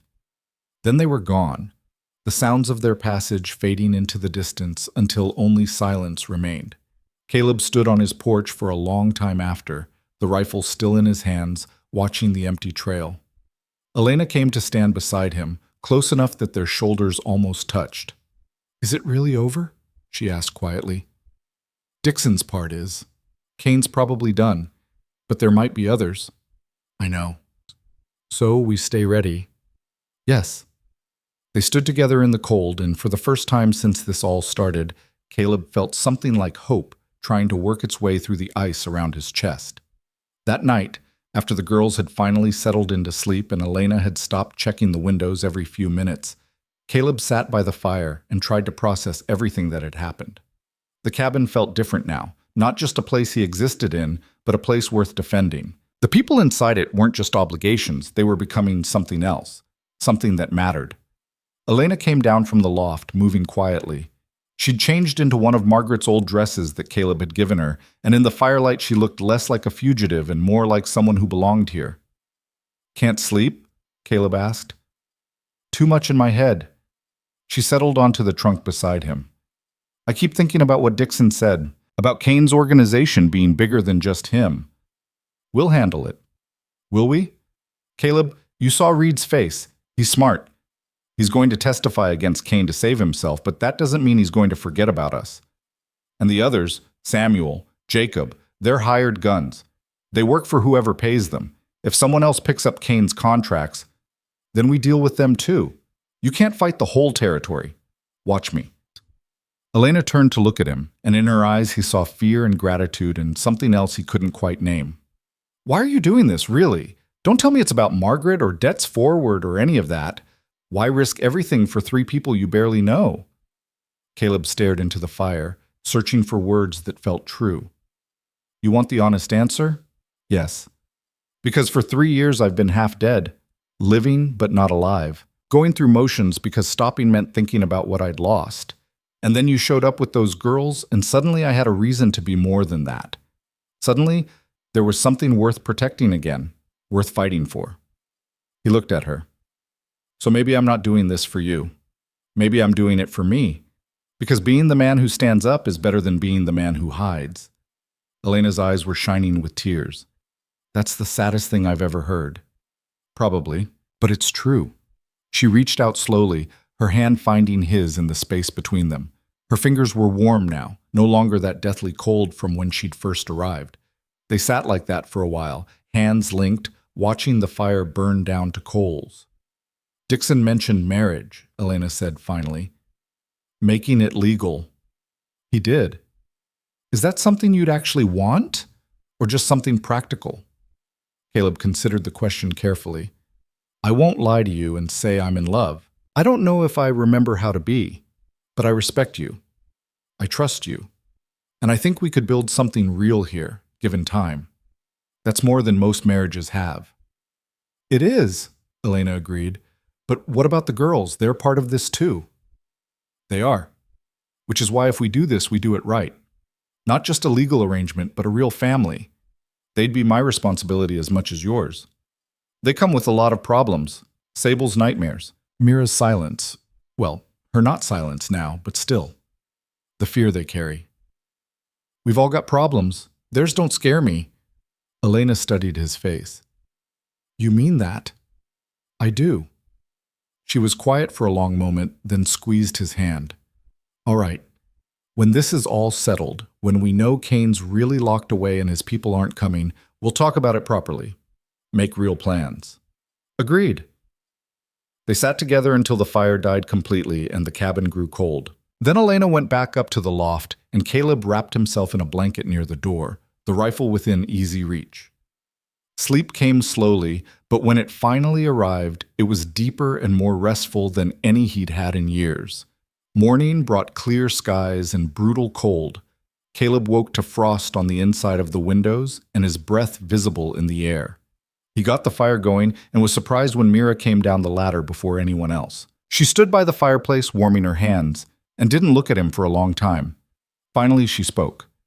"That man, the marshal, Do you think he'll really put Cain in prison? I think he'll try. But trying isn't the same as doing. No, it's not. Mira turned to face him. What if he fails? What if Cain gets out? Caleb met her eyes. Then Cain has to come through me to get to you. And I promise you, Mira, that's not going to be easy for him. You'd really fight him? Even if it killed you? Yes. Why? It was the same question Elena had asked, but coming from this child who'd been through things no child should survive, it hit different. Because you deserve to be safe, Caleb said. Because what happened to you and your sisters was wrong, and somebody needs to stand up and say that. And because, he paused, searching for the right words, because I couldn't protect the people I loved before. But I can protect you now, and that matters. Mira stared at him for a long moment, her dark eyes unreadable. Then, slowly, she crossed the cabin and did something that nearly broke him. She hugged him. It was brief and awkward, her thin arms barely reaching around his waist, but it was real. When she pulled back, there were tears on her cheeks. Thank you, she whispered. Caleb's throat was too tight to respond. He just nodded. Mira went back to the fire, and Caleb stood there trying to pull himself together. He heard Elena coming down the ladder and wiped roughly at his own eyes before she could see, but she saw anyway. She always did. The day passed in strange normalcy. They worked together, Caleb splitting wood, Elena cooking, the girls helping where they could. It felt like a family, Caleb realized. Not the family he'd had before, but a family nonetheless. Rough and imperfect, and held together by necessity and choice in equal measure. That evening, as they sat around the table eating rabbit stew and cornbread, Sable asked the question that had been hanging in the air all day. Are we staying here? Forever? Elena looked at Caleb. He looked back at her. Finally, Elena said, Would you want to? Yes, Sas, Sable said immediately. I like it here. It's quiet. Nobody yells. Mira nodded agreement. Then I suppose we're staying, Elena said. If Mr. Thorne will have us. Caleb, he corrected. Not Mr. Thorne, just Caleb. And yes, you're staying. Sable broke into a smile, the first real smile Caleb had seen from her. It transformed her whole face, making her look like the child she should have been instead of the traumatized survivor she'd become. Outside, the wind picked up again and snow began to fall. But inside the cabin, warmed by fire and food and something that felt like belonging, they were safe. For now, that was enough. Part 4. The days that followed settled into something almost peaceful, though Caleb never quite let his guard down. He kept the rifle close, checked the tree line more often than necessary, and slept light enough that the smallest sound would wake him. But the expected retaliation never came. No riders appeared on the mountain road. No threats materialized from the timber. Winter tightened its grip instead, and that brought its own challenges. The temperature dropped so low that water left in cups overnight froze solid. The chickens stopped laying entirely, huddling together in their small coop for warmth. Caleb's trap lines yielded less as animals went deeper into hibernation or moved to lower elevations where survival was easier. But they managed. Elena proved remarkably resourceful, stretching supplies that should have lasted a week into 2, finding ways to make meals out of almost nothing. The girls adapted too, taking on tasks without being asked, Sable keeping the fire fed, Mira organizing their meager stores with careful precision. 3 weeks after Dixon had taken Cain away, a supply wagon made it up the mountain road before the next storm hit. The driver was a different man than Pete, younger, with a nervous energy that suggested he didn't like being this far from civilization. Got mail, he said, handing Caleb a thin packet of letters. And some things from town. Store owner said you had credit. Caleb hadn't been to town in 6 months, hadn't ordered anything, but he took the package anyway. Inside were basic supplies, flour, sugar, coffee, salt, and a note in handwriting he didn't recognize. Courtesy of Marshal Dixon, he said you'd need these. The driver left quickly, clearly anxious to get back down the mountain before weather trapped him. Caleb brought the supplies inside where Elena was teaching Sable to read, using an old Bible that had belonged to Margaret. Not for religion, Caleb had lost whatever faith he'd once had when Margaret died, but because it was the only book in the cabin. We have a benefactor, Caleb said, setting down the supplies. Elena looked up from the lesson. Dixon? Apparently. Caleb sorted through the items. This is more than I expected, more than we deserve. Maybe he feels guilty. For what? He arrested Kane. That's what he was supposed to do. For not being there sooner. For all the time we spent running when we could have been safe. Elena's voice was quiet, but there was old anger in it. Years of fear and flight that one arrest couldn't erase. Caleb set down a bag of flour and looked at her. You're safe now. Am I? Are we? She gestured toward the window where snow was beginning to fall again. We're trapped on a mountain in the middle of winter with supplies that might last until spring if we're careful. And come spring, what then? Kane might be locked up, but you heard Dixon. The organization is bigger than one man. We'll deal with that when it comes. You keep saying that, but what if dealing with it means more men with guns? What if next time there's no marshal to stop them? Sable had stopped reading, her attention on the adults. Mira, sitting near the fire, had gone very still. Caleb kept his voice level. Then we fight, same as before. And if we lose, we won't. You can't know that. No, but I can make damn sure we're ready. He moved toward the door, grabbing his coat. I'm going to reinforce the woodshed. Storm's coming, and I want everything secure. Outside, the cold hit him like a fist. He stood on the porch for a moment, letting the shock of it clear his head. Elena was scared. She had every right to be, but fear could spread like sickness if he let it. The girls were watching both of them, learning how to face uncertainty. He needed to show them strength, even when he felt it slipping. He was halfway to the woodshed when he heard footsteps behind him. Mira had followed him out, wrapped in a blanket that dragged in the snow. You should be inside, Caleb said. I know. She came to stand beside him anyway, small and determined. Elena's afraid. I know that too. Are you afraid? Caleb considered lying, decided against it. Sometimes, but being afraid doesn't mean giving up. It means being smart about what comes next. What does come next? We survive winter, we get stronger, and when spring comes, we figure out how to make this permanent. How? That's the part I'm still working on. Mira pulled the blanket tighter. The marshal said you should marry Elena, make it legal. He did. Are you going to? Maybe, if she'll have me, if that's what everyone wants. I want it. Mira's voice was quiet but firm. Sable wants it too, even if she hasn't said it. We want to stay here, with you. Something in Caleb's chest pulled tight. Why? Because you make us feel safe.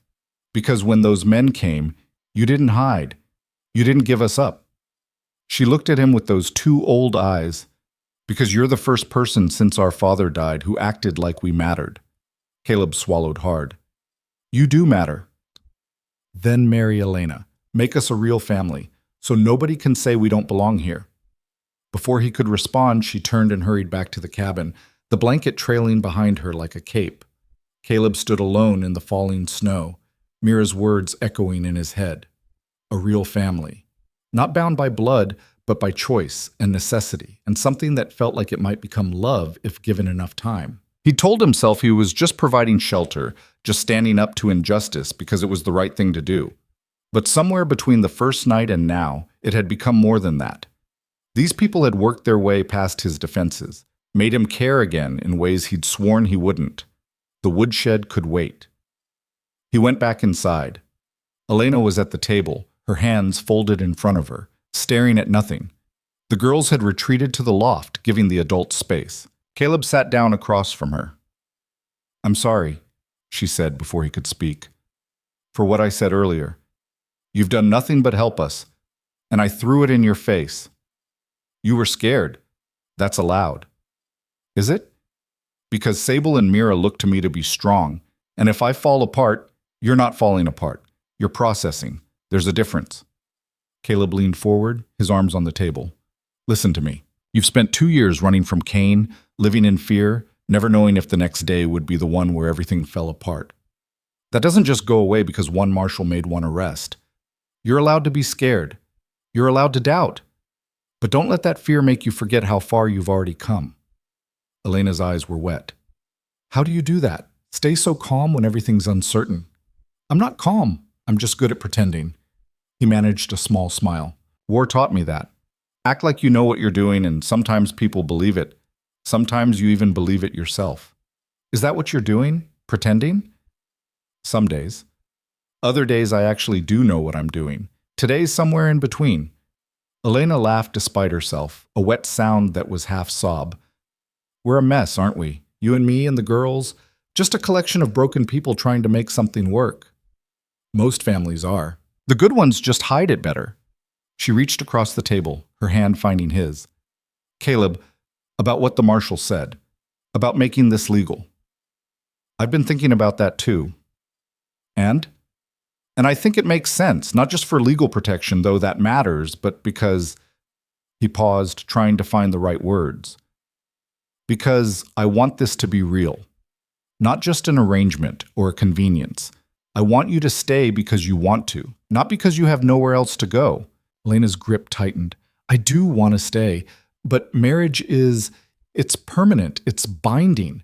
What if you wake up one day and regret it? What if I don't? Caleb, what if this works? What if we build something here that matters? You willing to walk away from that because you're afraid of what might go wrong? Elena stared at him for a long moment. Then slowly she nodded. No, I'm not willing to walk away. Then we'll do it, properly. Soon as the weather breaks enough to get a preacher up here, or soon as we can get down to town, whichever comes first. The girls are part of this. They'll be my daughters legally, protected same as you. Elena's tears spilled over. You really mean that? I do. She stood, came around the table, and before Caleb quite knew what was happening, she'd wrapped her arms around him. He stiffened for a moment. Physical affection was something he'd forgotten how to do, but then his arms came up awkwardly and he held her. From the loft he heard a small sound. Sable, probably, listening. He didn't care. Let them hear. Let them know this was real. When Elena finally pulled back, her face was blotchy, but her eyes were clearer than he'd seen them. Okay, she said. Okay, we'll do this. Okay. She almost laughed. That's it? That's our proposal? Would you prefer I got down on one knee? I can, but my joints are going to complain about it. This time she did laugh, and the sound filled the cabin like light. The storm that had been threatening finally hit that night with savage intensity. Wind screamed around the cabin, driving snow through every crack and gap in the walls. Caleb woke every few hours to feed the fire, keeping it burning hot enough to fight back the cold that wanted in. Around midnight, Sable came down from the loft, shivering despite the blankets wrapped around her. Can't sleep, she said. It's too loud. Caleb moved aside, making room for her near the fire. Storms are always loud up here. Nothing to be afraid of. I'm not afraid of the storm. Sable settled beside him, pulling her knees up to her chest. I'm afraid of what comes after. After? When winter's over, when we can travel again, when Kane's people can travel again. Smart kid. Too smart for her own good sometimes. Let me tell you something, Caleb said. When I was in the war, we spent a lot of time waiting for orders, waiting for supply lines, waiting for the next battle. And the waiting was almost worse than the fighting because your mind had time to imagine every terrible thing that could happen. What did you do? I stopped waiting for bad things and started preparing for them instead. Made sure my weapon was clean. Made sure I knew where cover was. Made sure I had a plan. He looked at her. That's what we're doing now. Preparing. Come spring, we'll be ready for whatever comes. But what if ready isn't enough? Then we adapt. We adjust. We survive. He poked at the fire with a stick, sending sparks spiraling up. Your sister thinks I'm brave. The marshal thinks I'm foolish. The truth is, I'm just stubborn. I don't give up easy, and I don't let go of things that matter. We matter to you? More than I expected. More than I probably should have let you. Sable leaned against his side, and Caleb froze again. Then, carefully, he put an arm around her shoulders. She was so small, so fragile feeling. The idea that anyone had hurt this child made something dark and violent rise up in his chest. I'm glad we came here, Sable whispered, even with everything scary. I'm glad. Me too, kid. They sat like that until the fire burned low and Sable's breathing evened out into sleep. Caleb didn't move, didn't want to wake her. Instead, he sat in the darkness with a child sleeping against his side and wondered how his life had gone from empty to full so quickly. Eventually, Elena came down and gently woke Sable, guiding her back up to the loft. When she returned, she sat beside Caleb in the same spot Sable had occupied. "You're good with them," she said quietly. "I'm figuring it out as I go." "Still, they trust you. That's not easy for them." "I know." They sat in comfortable silence while the storm raged. Finally, Elena said, "I need to tell you something about Kane, about what he did." "You don't have to, Ika." "I do. Because if we're doing this, getting married, making a family, you deserve to know who you're taking on." Caleb waited. Elena stared into the dying fire. "When my father died, Kane offered to cancel the debt if I worked for him. Household management," he said. "Cooking, cleaning, organizing. It seemed legitimate, and for the first few months it was. But then he started asking for other things. Private dinners, late nights in his office. He never forced anything, never had to, just made it clear that refusing would have consequences." Her voice was steady but cold, like she'd frozen the emotions out of it to get through the telling. "I held out as long as I could, made excuses, avoided being alone with him, but he was patient, and he had leverage. My sisters. He made sure I knew that if I didn't cooperate, their situation would get worse. Different work, different arrangements." Caleb's hands curled into fists. The night I ran the first time, he'd called me to his office after everyone else was asleep. Said we needed to discuss the household accounts. I knew what he really wanted, so I gathered the girls and we snuck out. Made it half a mile before his men caught us. Elena touched her wrist where the rope scars were. "They brought us back. Kane was gentle about it, almost kind. Said he understood my confusion, that I'd obviously misunderstood his intentions. Then he had Reed take Sable into another room while he explained very carefully what would happen if I ever tried to run again." "What did he do to Sable?" "Nothing. That's what made it worse. He just wanted her scared, wanted me to imagine what he could do. The bruises on her neck came later, the second time we tried to leave. That time Kane wasn't gentle. That time he wanted to make sure I understood that the girls weren't just leverage, they were inventory, assets he could liquidate if I kept causing problems." Caleb's jaw was clenched so tight his teeth ached. "If Dixon doesn't lock him away forever, I'll kill him myself." "No." Elena grabbed his arm. "That's exactly what you can't do. Kane wants you angry, wants you reckless. Men like him survive because they make other people do stupid things. We beat him by staying smart, staying together, and not giving him any reason to come after us through legal channels. Legal channels didn't help you before. Because I was alone. Now I'm not." She moved her hand to his face, turning him to look at her. "Promise me you won't do anything stupid. Promise me you won't go after Kane no matter what happens." Caleb wanted to argue, wanted to tell her that some things required direct action, but the fear in her eyes stopped him. "I promise," he said finally. "But if he comes here again, if anyone comes here trying to take you, I'm not holding back. That's different. That's defense. I'm talking about revenge." "Understood." Elena nodded slowly, then leaned her head on his shoulder. They sat like that until dawn started to gray the windows, and the storm finally wore itself out. 3 days later, a rider appeared on the mountain road. Caleb saw him from a distance while checking the trap lines, a lone figure on horseback moving slowly through snow that was still waist-deep in places. He moved back to the cabin quickly, grabbing the rifle and positioning himself on the porch. Elena came to the door. "Who is it?" "Don't know yet. Get the girls upstairs." But Elena stayed, standing beside him with her own rifle. They'd become a team, Caleb realized, partners in defense. The rider got closer, and Caleb felt his grip on the weapon ease slightly. This wasn't Kane's men. Wrong build, wrong horse. As he approached the clearing, the rider raised one hand in a gesture of peace. "Caleb Thorne?" he called out. "Who's asking?" The rider stopped at the edge of the clearing.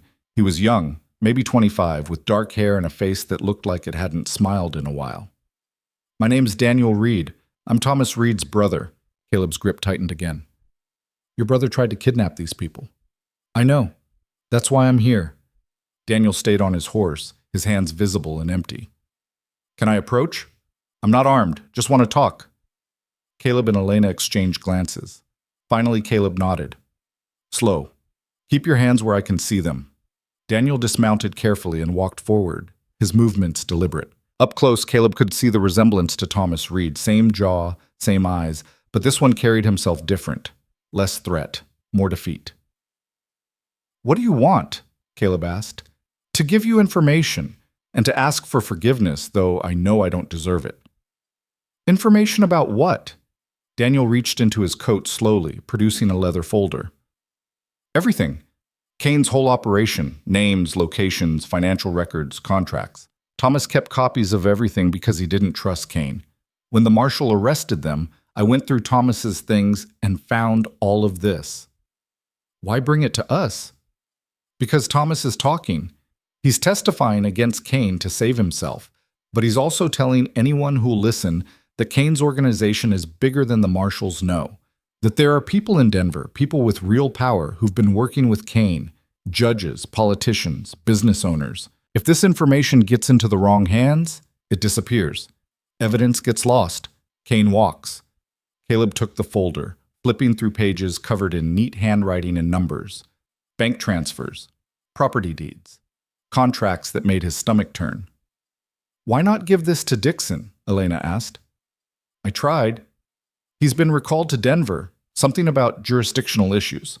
The case is being transferred to territorial authority, which means it's going to judges that Kane might own. Daniel's voice was bitter. My brother's an idiot, but he's right about one thing. The system is broken. These men have been trafficking people for years and nobody stopped them because they had the right connections. So what are we supposed to do with this? Keep it safe, hide it. And if the trial goes sideways, if Kane walks, get it to a newspaper. The Denver Post, maybe, or one of the Eastern papers. Make it public. That's the only way to really destroy him. Elena was reading over Caleb's shoulder. These contracts. My name is here. The girls' names. I know. I'm sorry. Daniel looked at her directly. My brother did terrible things for Kane. I can't undo that. But I can try to make sure Kane pays for all of it, not just the parts the law decides to prosecute. Why should we trust you? Caleb asked. You shouldn't. I'm Thomas Reed's brother. I've got his blood, probably some of his poison. But I'm also the reason Elena knew about your advertisement. I'm the one who left the newspaper in Kane's office where she'd find it, circled your listing.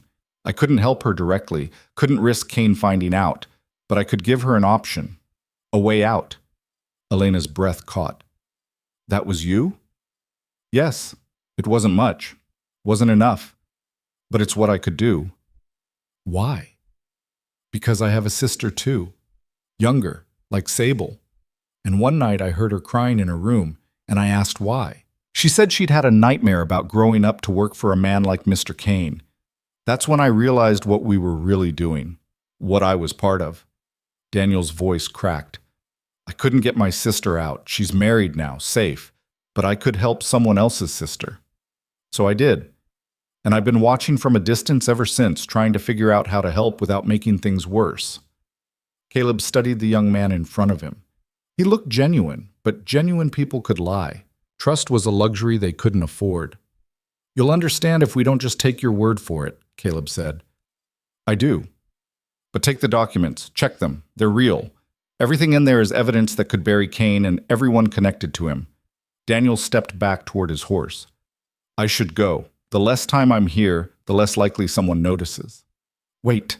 Elena moved forward, still holding her rifle but with less hostility. If this goes to trial, will you testify? If they call me, yes, but I'm not sure they will. I'm nobody, just the brother of a man who's already betraying his former employer. My testimony won't carry much weight. It might? If someone believes you. Daniel smiled sadly. People don't tend to believe me.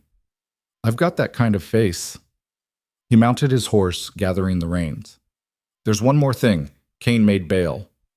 The words hit like a physical blow. What? Caleb's voice came out flat. 3 days ago, some Denver businessman posted bond. Kane's out until the trial, which has been delayed. Jurisdictional questions, missing witnesses, legal maneuvers. Could be months before it actually happens. Where's he now? I don't know. But if I were you, I'd stay ready. Kane's not the type to wait patiently for a trial he might lose. Daniel turned his horse and rode out of the clearing, disappearing back down the mountain road.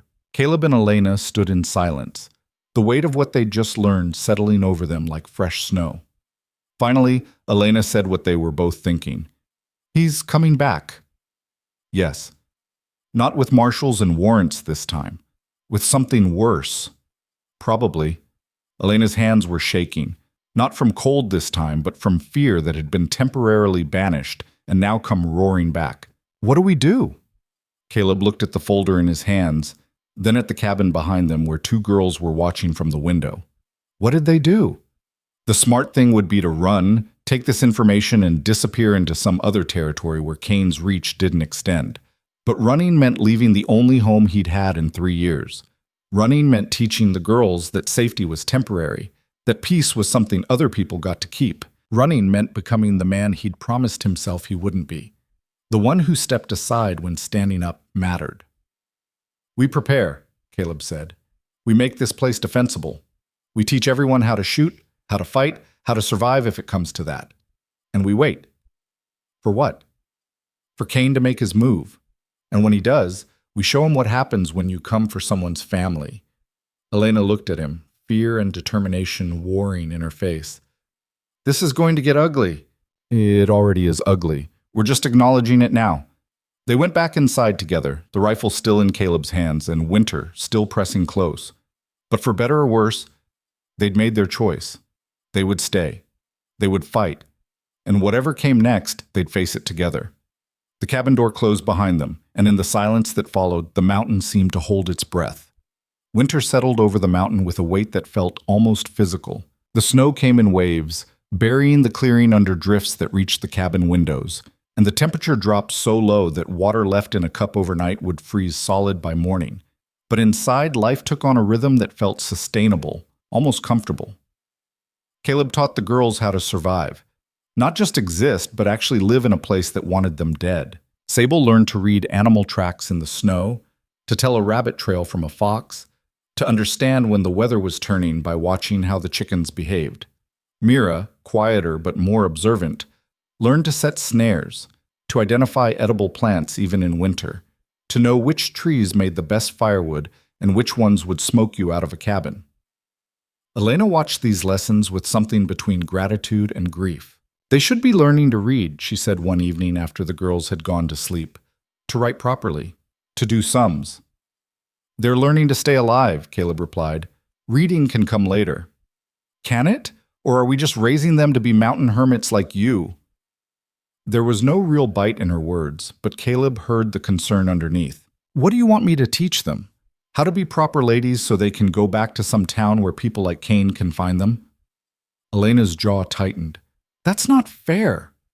"No, but it's true." They'd had this argument before, in various forms, always circling back to the same question. What kind of future were they building here? Caleb knew survival.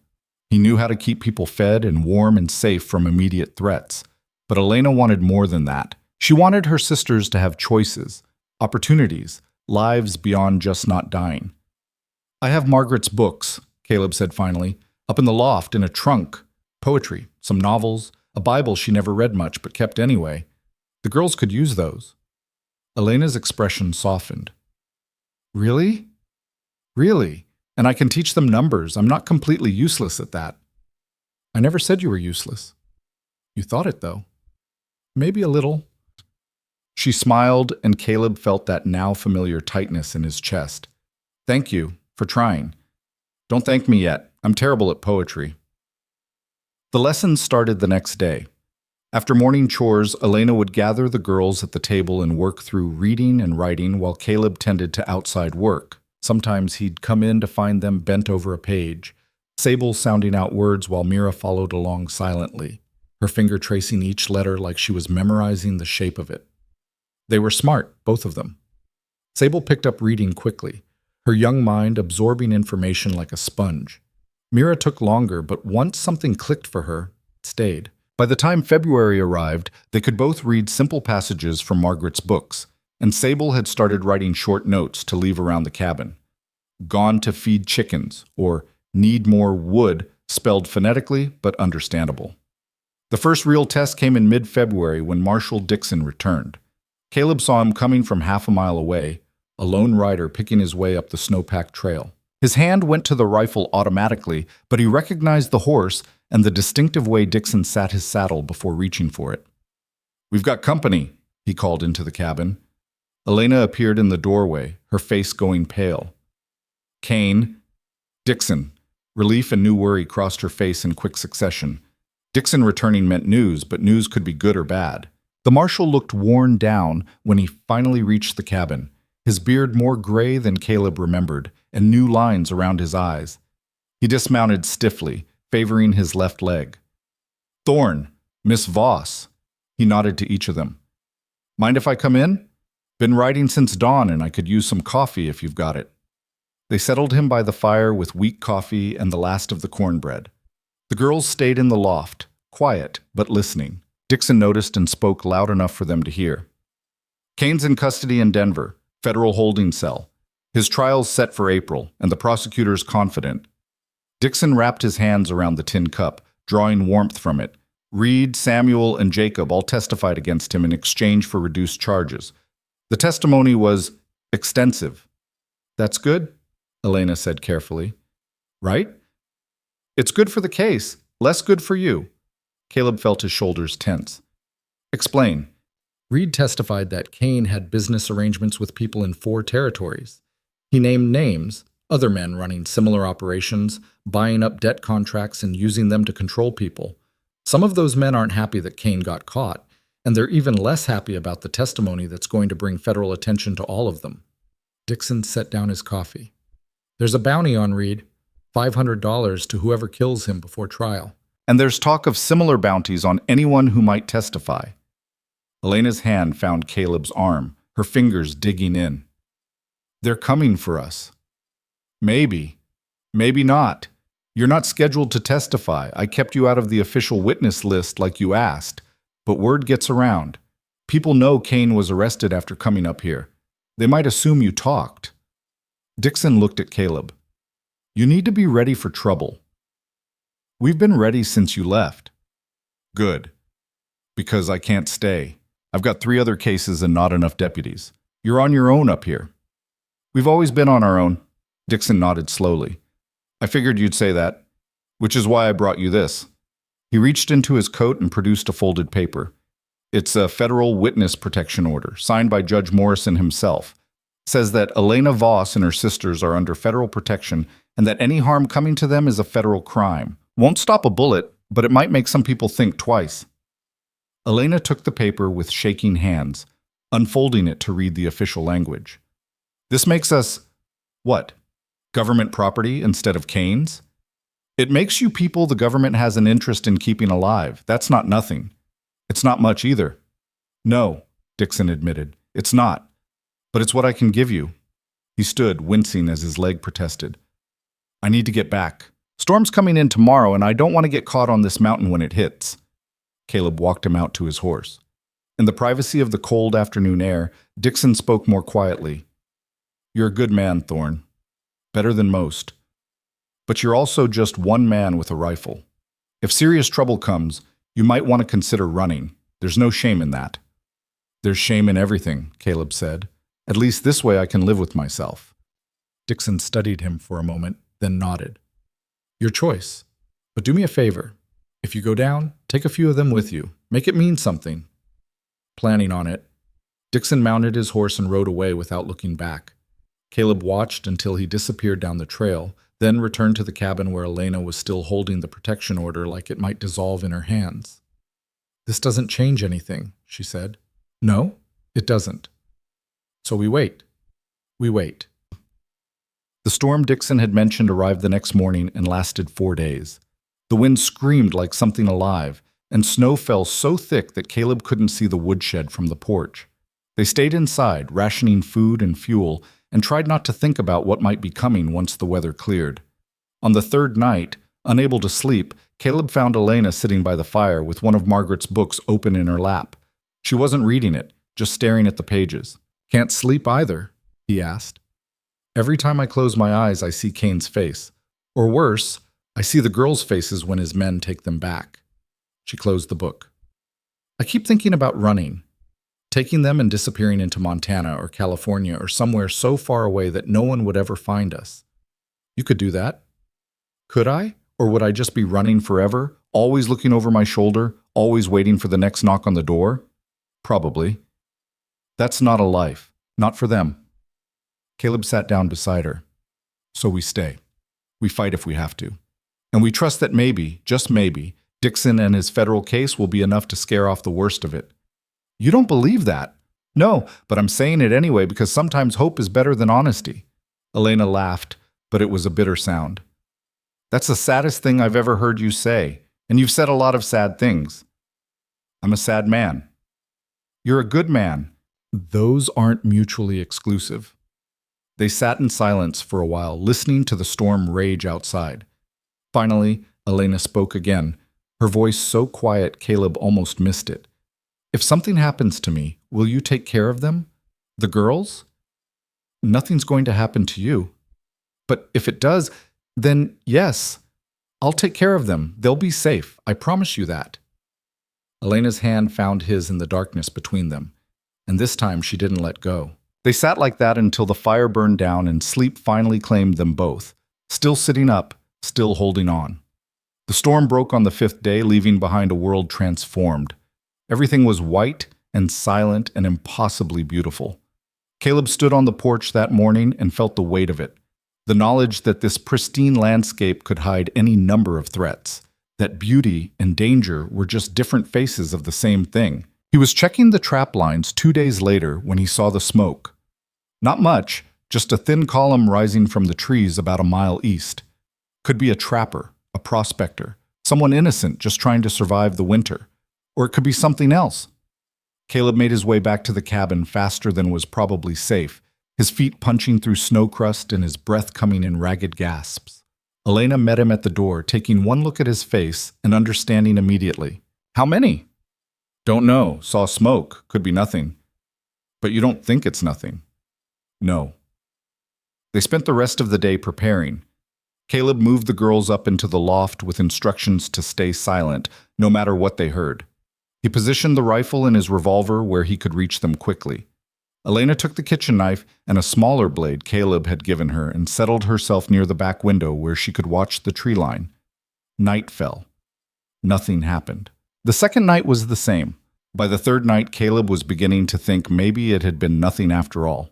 A trapper who'd moved on or a prospector who'd given up. Just paranoia making them see threats that weren't there.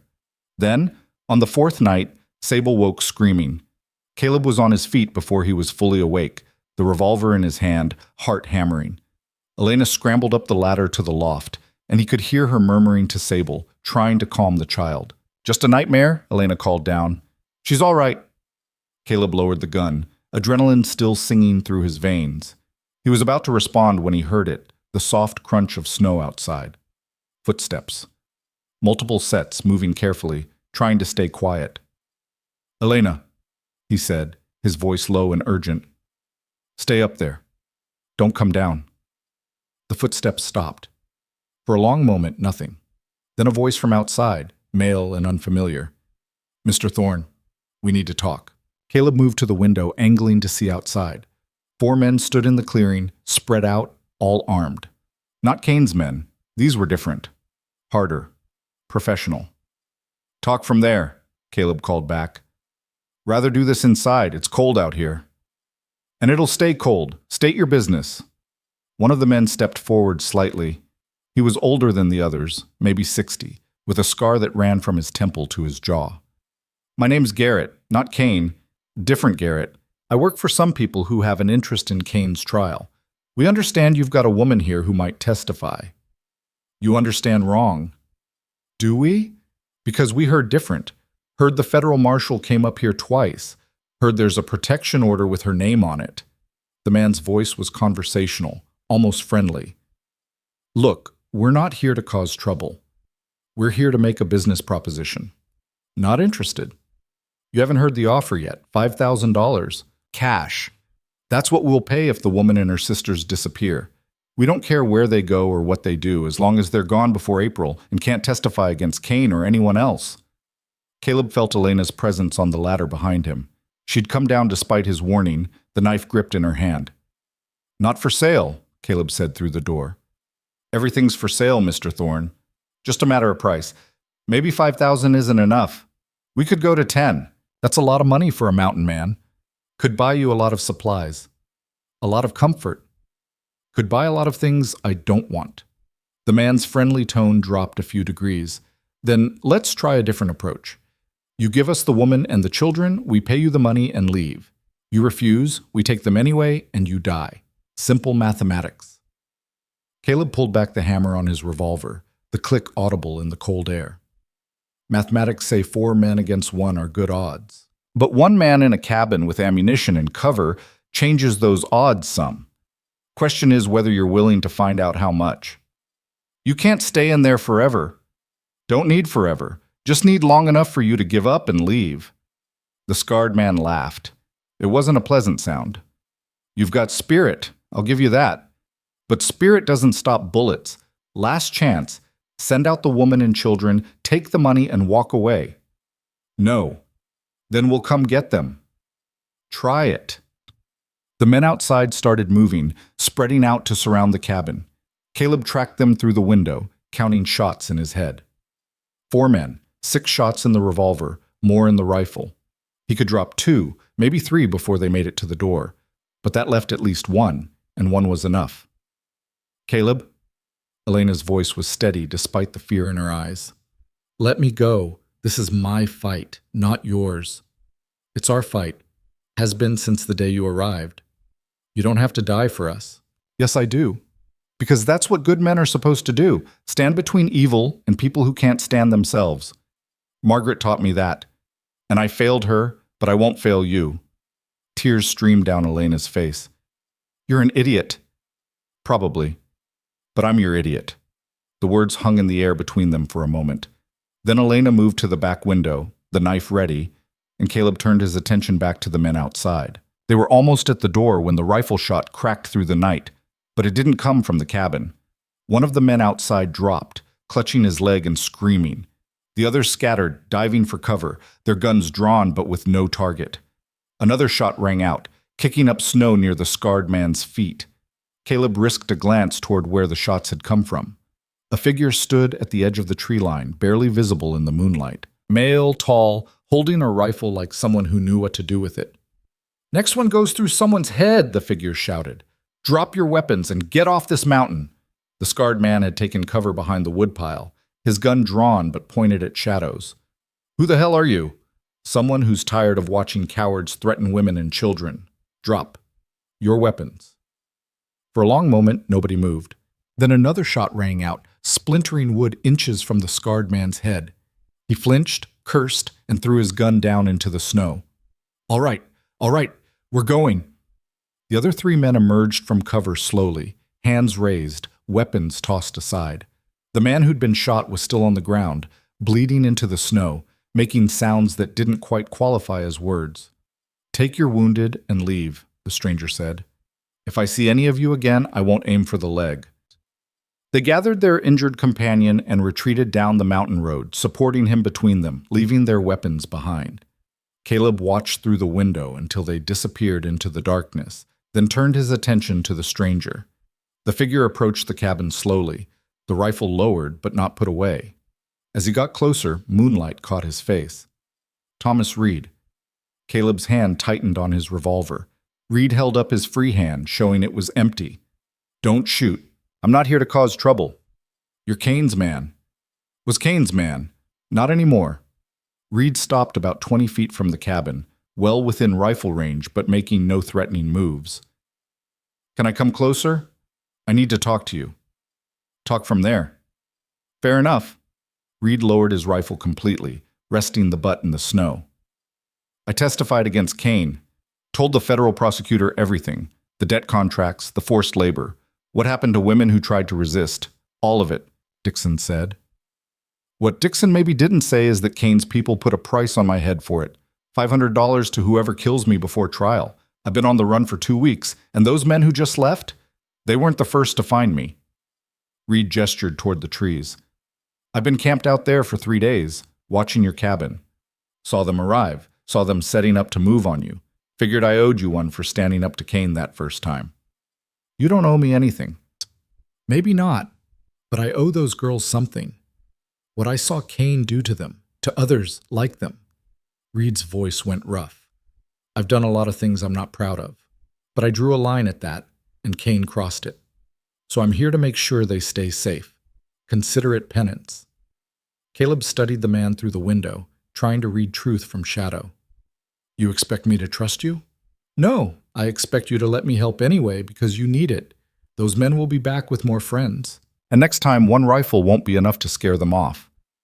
Elena had moved to stand beside Caleb. He's right, she said quietly. We can't hold off another attack alone. We managed this one. Because of him. Without that first shot, we'd be dead or worse. She looked at Reed through the window. Why should we believe you've changed? You shouldn't, Reed said. People don't change, not really, but they can choose different sides. And I'm choosing this one. Protecting you and your sisters against the same kind of people I used to work for. Maybe that's not redemption, but it's something. Caleb looked at Elena. She met his eyes, and some wordless conversation passed between them. Finally, she nodded slightly. If you're lying, Caleb called out, if this is some kind of trap, I'll kill you myself. Understood. Then come inside, but move slow and keep your hands where I can see them. Reed approached the cabin carefully, leaving his rifle in the snow. Caleb opened the door, the revolver trained on Reed's chest the entire time. Reed stepped inside, his eyes adjusting to the firelight, and immediately looked up toward the loft where Caleb knew the girls were hiding. They're safe, Reed said softly. That's good. That's right. Sit down, Caleb ordered, gesturing to the trunk. Tell us everything. And Reed, if I think you're lying even once, you're going back outside in pieces. Reed sat, his hands folded in his lap where Caleb could watch them. And then he started talking. He told them about Kane's organization, bigger than they'd thought, spreading across 4 territories with connections to corrupt judges and territorial officials. He told them about the other men like Kane, buying up debt contracts and using them to build private empires of controlled labor. He told them about Thomas Reed's own role in it all, the things he'd done because the money was good, and the alternative was being on the receiving end of the violence instead of delivering it. But those girls, Reed said, and his voice broke slightly. What Kane planned for them when they got older. I couldn't be part of that. So when you stood up to us that first time, when you made it clear you'd die before you let us take them, something clicked, reminded me that there used to be lines I wouldn't cross. So I found those lines again. Pretty speech, Caleb said. Doesn't explain why you're really here. I'm here because Kane's trial isn't enough. Even if he goes to prison, his organization continues. The only way to really stop it is to destroy the whole network, get every name, every corrupt official, every debt contract into federal hands. And I can do that. I know where Kane kept his records, who he paid, how the whole system works. Reed looked directly at Caleb. But I can't do it alone. I need time and safety. And you need someone watching your back who knows how these people operate. We can help each other. Or you're lying, and this is all set up to get inside our defenses. Could be. Only one way to find out. Caleb looked at Elena again. She was studying Reed with an intensity that suggested she was measuring every word against her own experience with Kane's operation. He's telling the truth, she said finally. About Kane's plans for the girls. I heard him talking about it once, about waiting until they were old enough to be useful. That's when I knew we had to run, no matter the cost. She looked at Reed. If you can really destroy his organization, if you can make sure no one else goes through what we did, then I'll trust you. For now. Reed nodded slowly. That's all I'm asking for, a chance to make something right. The decision was made, though Caleb wasn't entirely comfortable with it.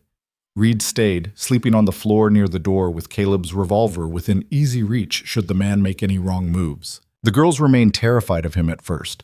Sable wouldn't come down from the loft while he was awake, and Mira watched him with eyes that promised violence if he stepped wrong. But Reed gave them space, kept his voice quiet, moved slowly and carefully.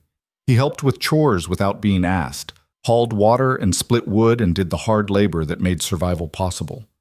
And slowly, painfully slowly, the tension in the cabin began to ease. On the third day, Mira spoke to him directly for the first time. "You were there when they caught us the first time." Reed didn't insult her by pretending not to remember. "I was. You held me down while Kane hurt Sable." "I did. Why?" Reed set down the wood he'd been stacking and turned to face her fully. "Because I was weak. Because I told myself it was just a job. And what happened to you wasn't my responsibility. Because it was easier to do what I was told than to stand up and be the man I should have been." He met her eyes. "There's no excuse for it. I can't take it back. All I can do is try to be different now." "Will it work, being different?" "I don't know. Probably not. But I'm going to try anyway." Mira stared at him for a long moment, then went back inside without another word.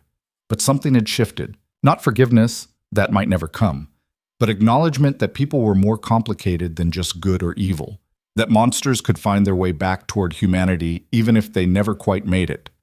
Reed's information proved valuable. He knew which routes Kane's people would use, how they'd approach the cabin, what tactics they'd employ. He helped Caleb set up better defenses, tripwires in the snow, concealed positions in the tree line, escape routes if things went bad. And he shared everything he knew about Kane's organization, drawing maps and writing names in a ledger that grew thicker each day. "This is what Dixon needs," Reed said one evening, tapping the ledger. "Every name, every contract, every payment. With this, the federal prosecutor can dismantle the whole operation, but it has to get to Denver before the trial." "That's 6 weeks away," Caleb said, "and we're snowed in for at least another month." "Then we hold out for a month. Keep everyone alive until the snow melts enough to travel." It was easier said than done. The men who'd attacked came back a week later with reinforcements. 8 men this time, better armed and more determined. But Reed had predicted it, and they were ready. The ambush they'd set up in the tree line caught the attackers by surprise. 2 went down in the first volley. The rest retreated, and this time they didn't come back. But the siege had begun in earnest. Men watched the cabin from the forest, waiting for opportunities. Caleb couldn't check trap lines without Reed covering him. Elena couldn't go to the woodshed without being armed. The girls lived in the loft, their world shrunk to a 10 by 12 space where they tried to maintain lessons and normalcy while violence waited outside. February gave way to March, and the snow finally began to melt. Water dripped from the cabin roof, turning the clearing into a muddy mess, and the mountain road became passable again for anyone desperate or skilled enough to navigate it. "We need to make a decision," Reed said on the first day the road cleared enough for travel. "Stay here and wait for them to overwhelm us eventually, or make a break for Denver while we still can." "We run. We're exposed on the road," Caleb argued. "Easy targets." "We stay. We're trapped." "At least on the road we're moving, harder to pin down." "What about the girls? They can't move fast through mud and melting snow." "Then we get horses. I know where Kane kept a stable about 8 miles south. We can take what we need." Elena listened to them argue back and forth, then cut through it with simple logic. "We go. The trial's in 3 weeks. If we're not there to deliver Reed's evidence, everything we've done here means nothing." So the decision was made. They'd leave at dawn, travel fast, and hope speed would protect them better than the cabin's walls had.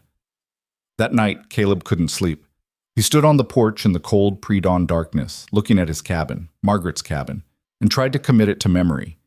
This place had been his refuge, his tomb, his fortress. Leaving it felt like abandoning the last piece of his old life. Elena found him there, wrapped in a blanket against the cold. "Having regrets?" she asked. "Too many to count. About leaving? About everything. About failing Margaret. About dragging you all into this. About—" "Stop." Elena's hand found his arm. "You didn't drag us anywhere. We came here because we were out of options, and you gave us a chance when no one else would. That's not failure. That's the opposite. Tell that to the people trying to kill us. They're trying to kill us because we stood up, because we refused to be property. That's not something to regret." She moved closer, her shoulder pressing against his. "What comes next might be bad. We might not make it to Denver, but I'd rather die free on that road than live as Kane's property.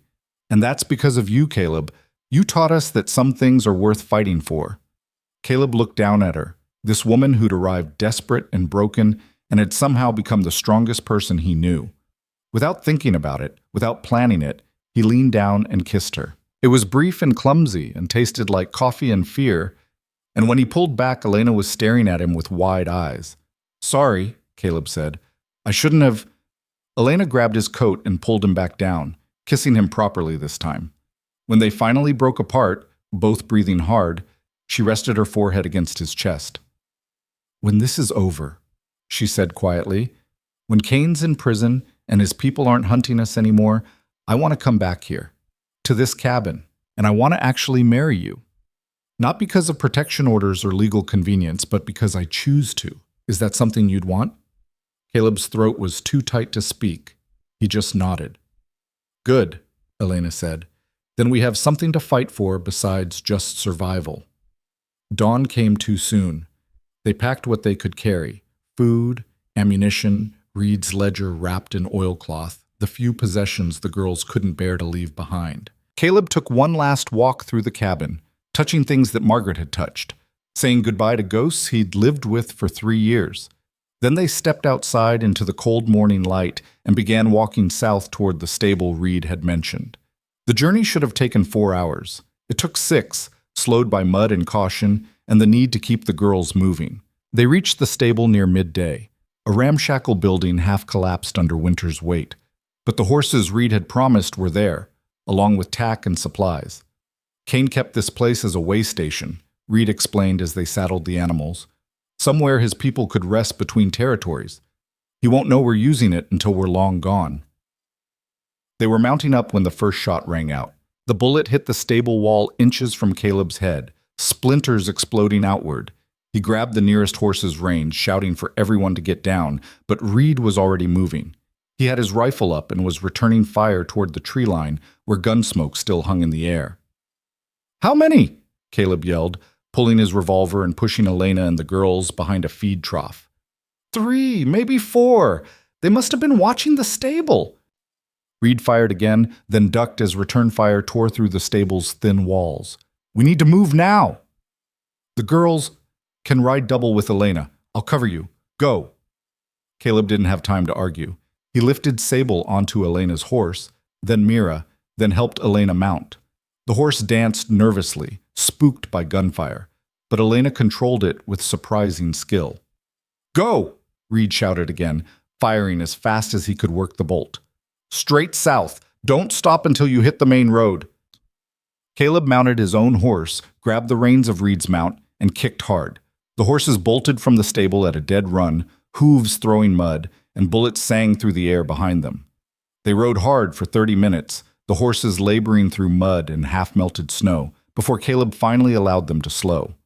He kept looking back, expecting to see pursuers, but the trail remained empty.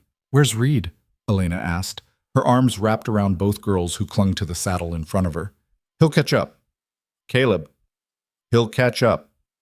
But an hour passed, then 2, and Reed didn't appear. They kept moving south, following game trails and avoiding the main road where they'd be exposed. The sun began its slide toward the western peaks, and Caleb knew they'd need to make camp soon.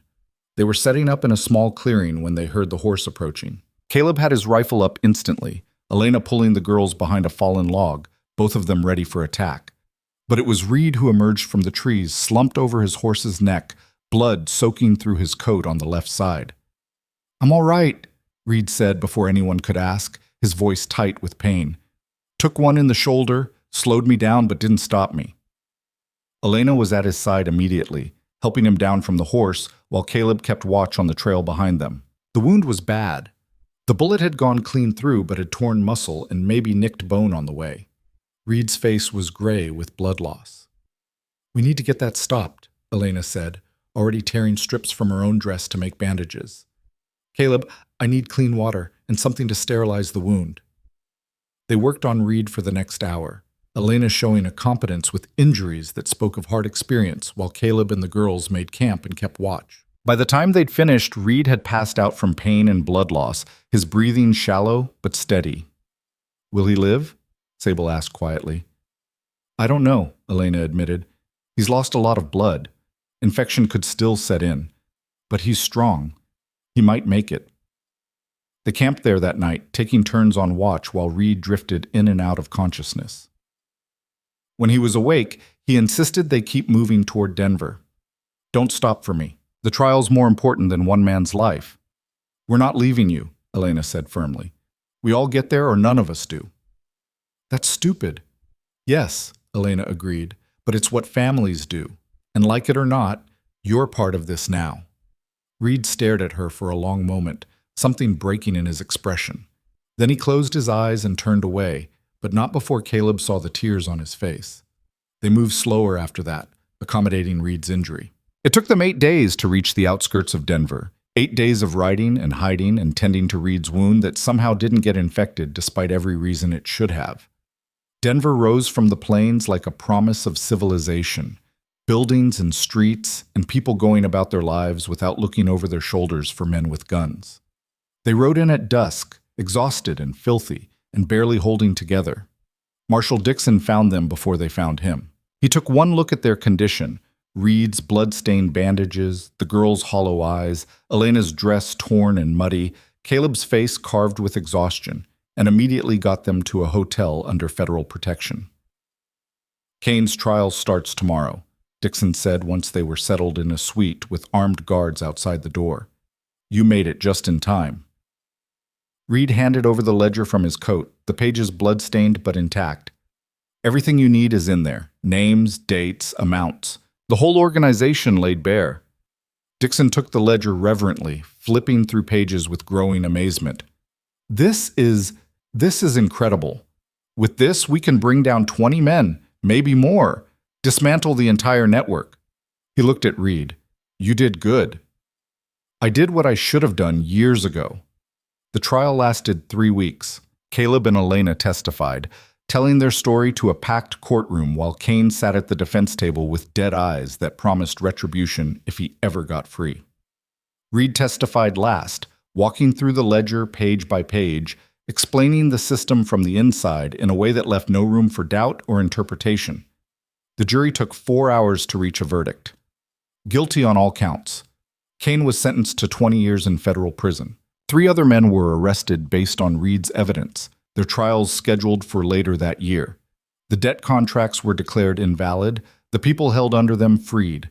It wasn't everything, justice never was, but it was something real and significant. After the verdict, Dixon pulled Caleb aside in the courthouse hallway. "What will you do now?" the marshal asked. "Go home, back to the cabin." "And Miss Voss? She'll come with me, if she wants to." Dixon smiled slightly. "I think she wants to. I've seen the way she looks at you." "Yeah, well, I'm still working on being worth that look." "You saved her life, and her sister's. I'd say you're already there." They left Denver the next morning, traveling slower this time, without the threat of pursuit hanging over them. Reed came with them. He had nowhere else to go, and as Elena had said, he was part of this now. The mountain had changed in their absence. Spring had truly arrived, melting the last of the snow and filling the forest with green growth and birdsong. The cabin stood exactly as they'd left it, waiting patiently for their return. Caleb stood on the porch that first night back, looking at the clearing in the fading light, and felt something settle in his chest. Not peace. He wasn't sure he'd ever have that, but contentment, maybe. Purpose. Elena came to stand beside him, slipping her hand into his. "Welcome home," she said. "It is now," Caleb replied. Behind them, through the open cabin door, they could hear Sable laughing at something Mira had said, and Reed's rough voice responding with unexpected gentleness. The sounds of family, imperfect and hard-won, but real. 6 weeks later, on a morning when wildflowers covered the meadow below the cabin, Caleb and Elena were married. Not by a judge or a preacher, but by Marshal Dixon, who'd ridden all the way from Denver to perform the ceremony as a favor. Reed stood as witness. The girls scattered wildflowers and smiled without fear. The ceremony was brief, practical, the words simple and direct. But when Caleb kissed his wife, actually his wife now, not just someone he was protecting, something that had been frozen in him for 3 years finally thawed completely. They built a life after that. Caleb expanded the cabin, adding a room for the girls and another for Reed, who stayed on and became something between hired hand and family. Elena taught the girls using Margaret's books and her own knowledge to give them an education that went beyond mere survival. Sable bloomed into a bright, talkative child who couldn't walk past anything without asking questions. Mira grew quieter but more present, finding herself through careful observation and work with her hands. The nightmares didn't stop. Trauma didn't work like that, but they became less frequent. The girls learned to trust that safety was real, that the men who'd hurt them were gone, that this mountain home would protect them. Years later, when Caleb was gray and Elena's hands showed the wear of hard mountain living, they'd sit on the porch in the evening and watch the sunset paint the peaks gold and red. The girls, no longer girls but women, one married with children of her own, the other running a school in the nearest town, would visit when they could. Reed, impossibly, lived on too, teaching the grandchildren how to track animals and read weather the way he'd once tracked people for worse purposes. "Do you ever regret it?" Elena asked one evening, her hand in Caleb's as they watched the light fade. "Everything that happened, everything you gave up to protect us." Caleb thought about it. About Margaret, about the man he'd been, about the 3 years of half-living before Elena and her sisters arrived, about the violence and fear and all the things that could have gone wrong but somehow didn't. "No," he said finally. "I don't regret any of it." "Not even the hard parts?" "Especially not the hard parts. They made this possible." He gestured at the cabin, the cleared land, the life they'd built. "A man can spend his whole life surviving, Elena, but at some point he has to decide to actually live. You gave me that, you and those girls. You gave me a reason to be more than just a ghost on a mountain." Elena leaned her head against his shoulder, and they sat like that until the stars came out, surrounded by the life they'd fought for and won and protected. Not because it was easy or safe or guaranteed, but because some things were worth bleeding for. And on that mountain where Caleb Thorne had once waited to die, a family lived instead, messy and scarred and absolutely, defiantly free.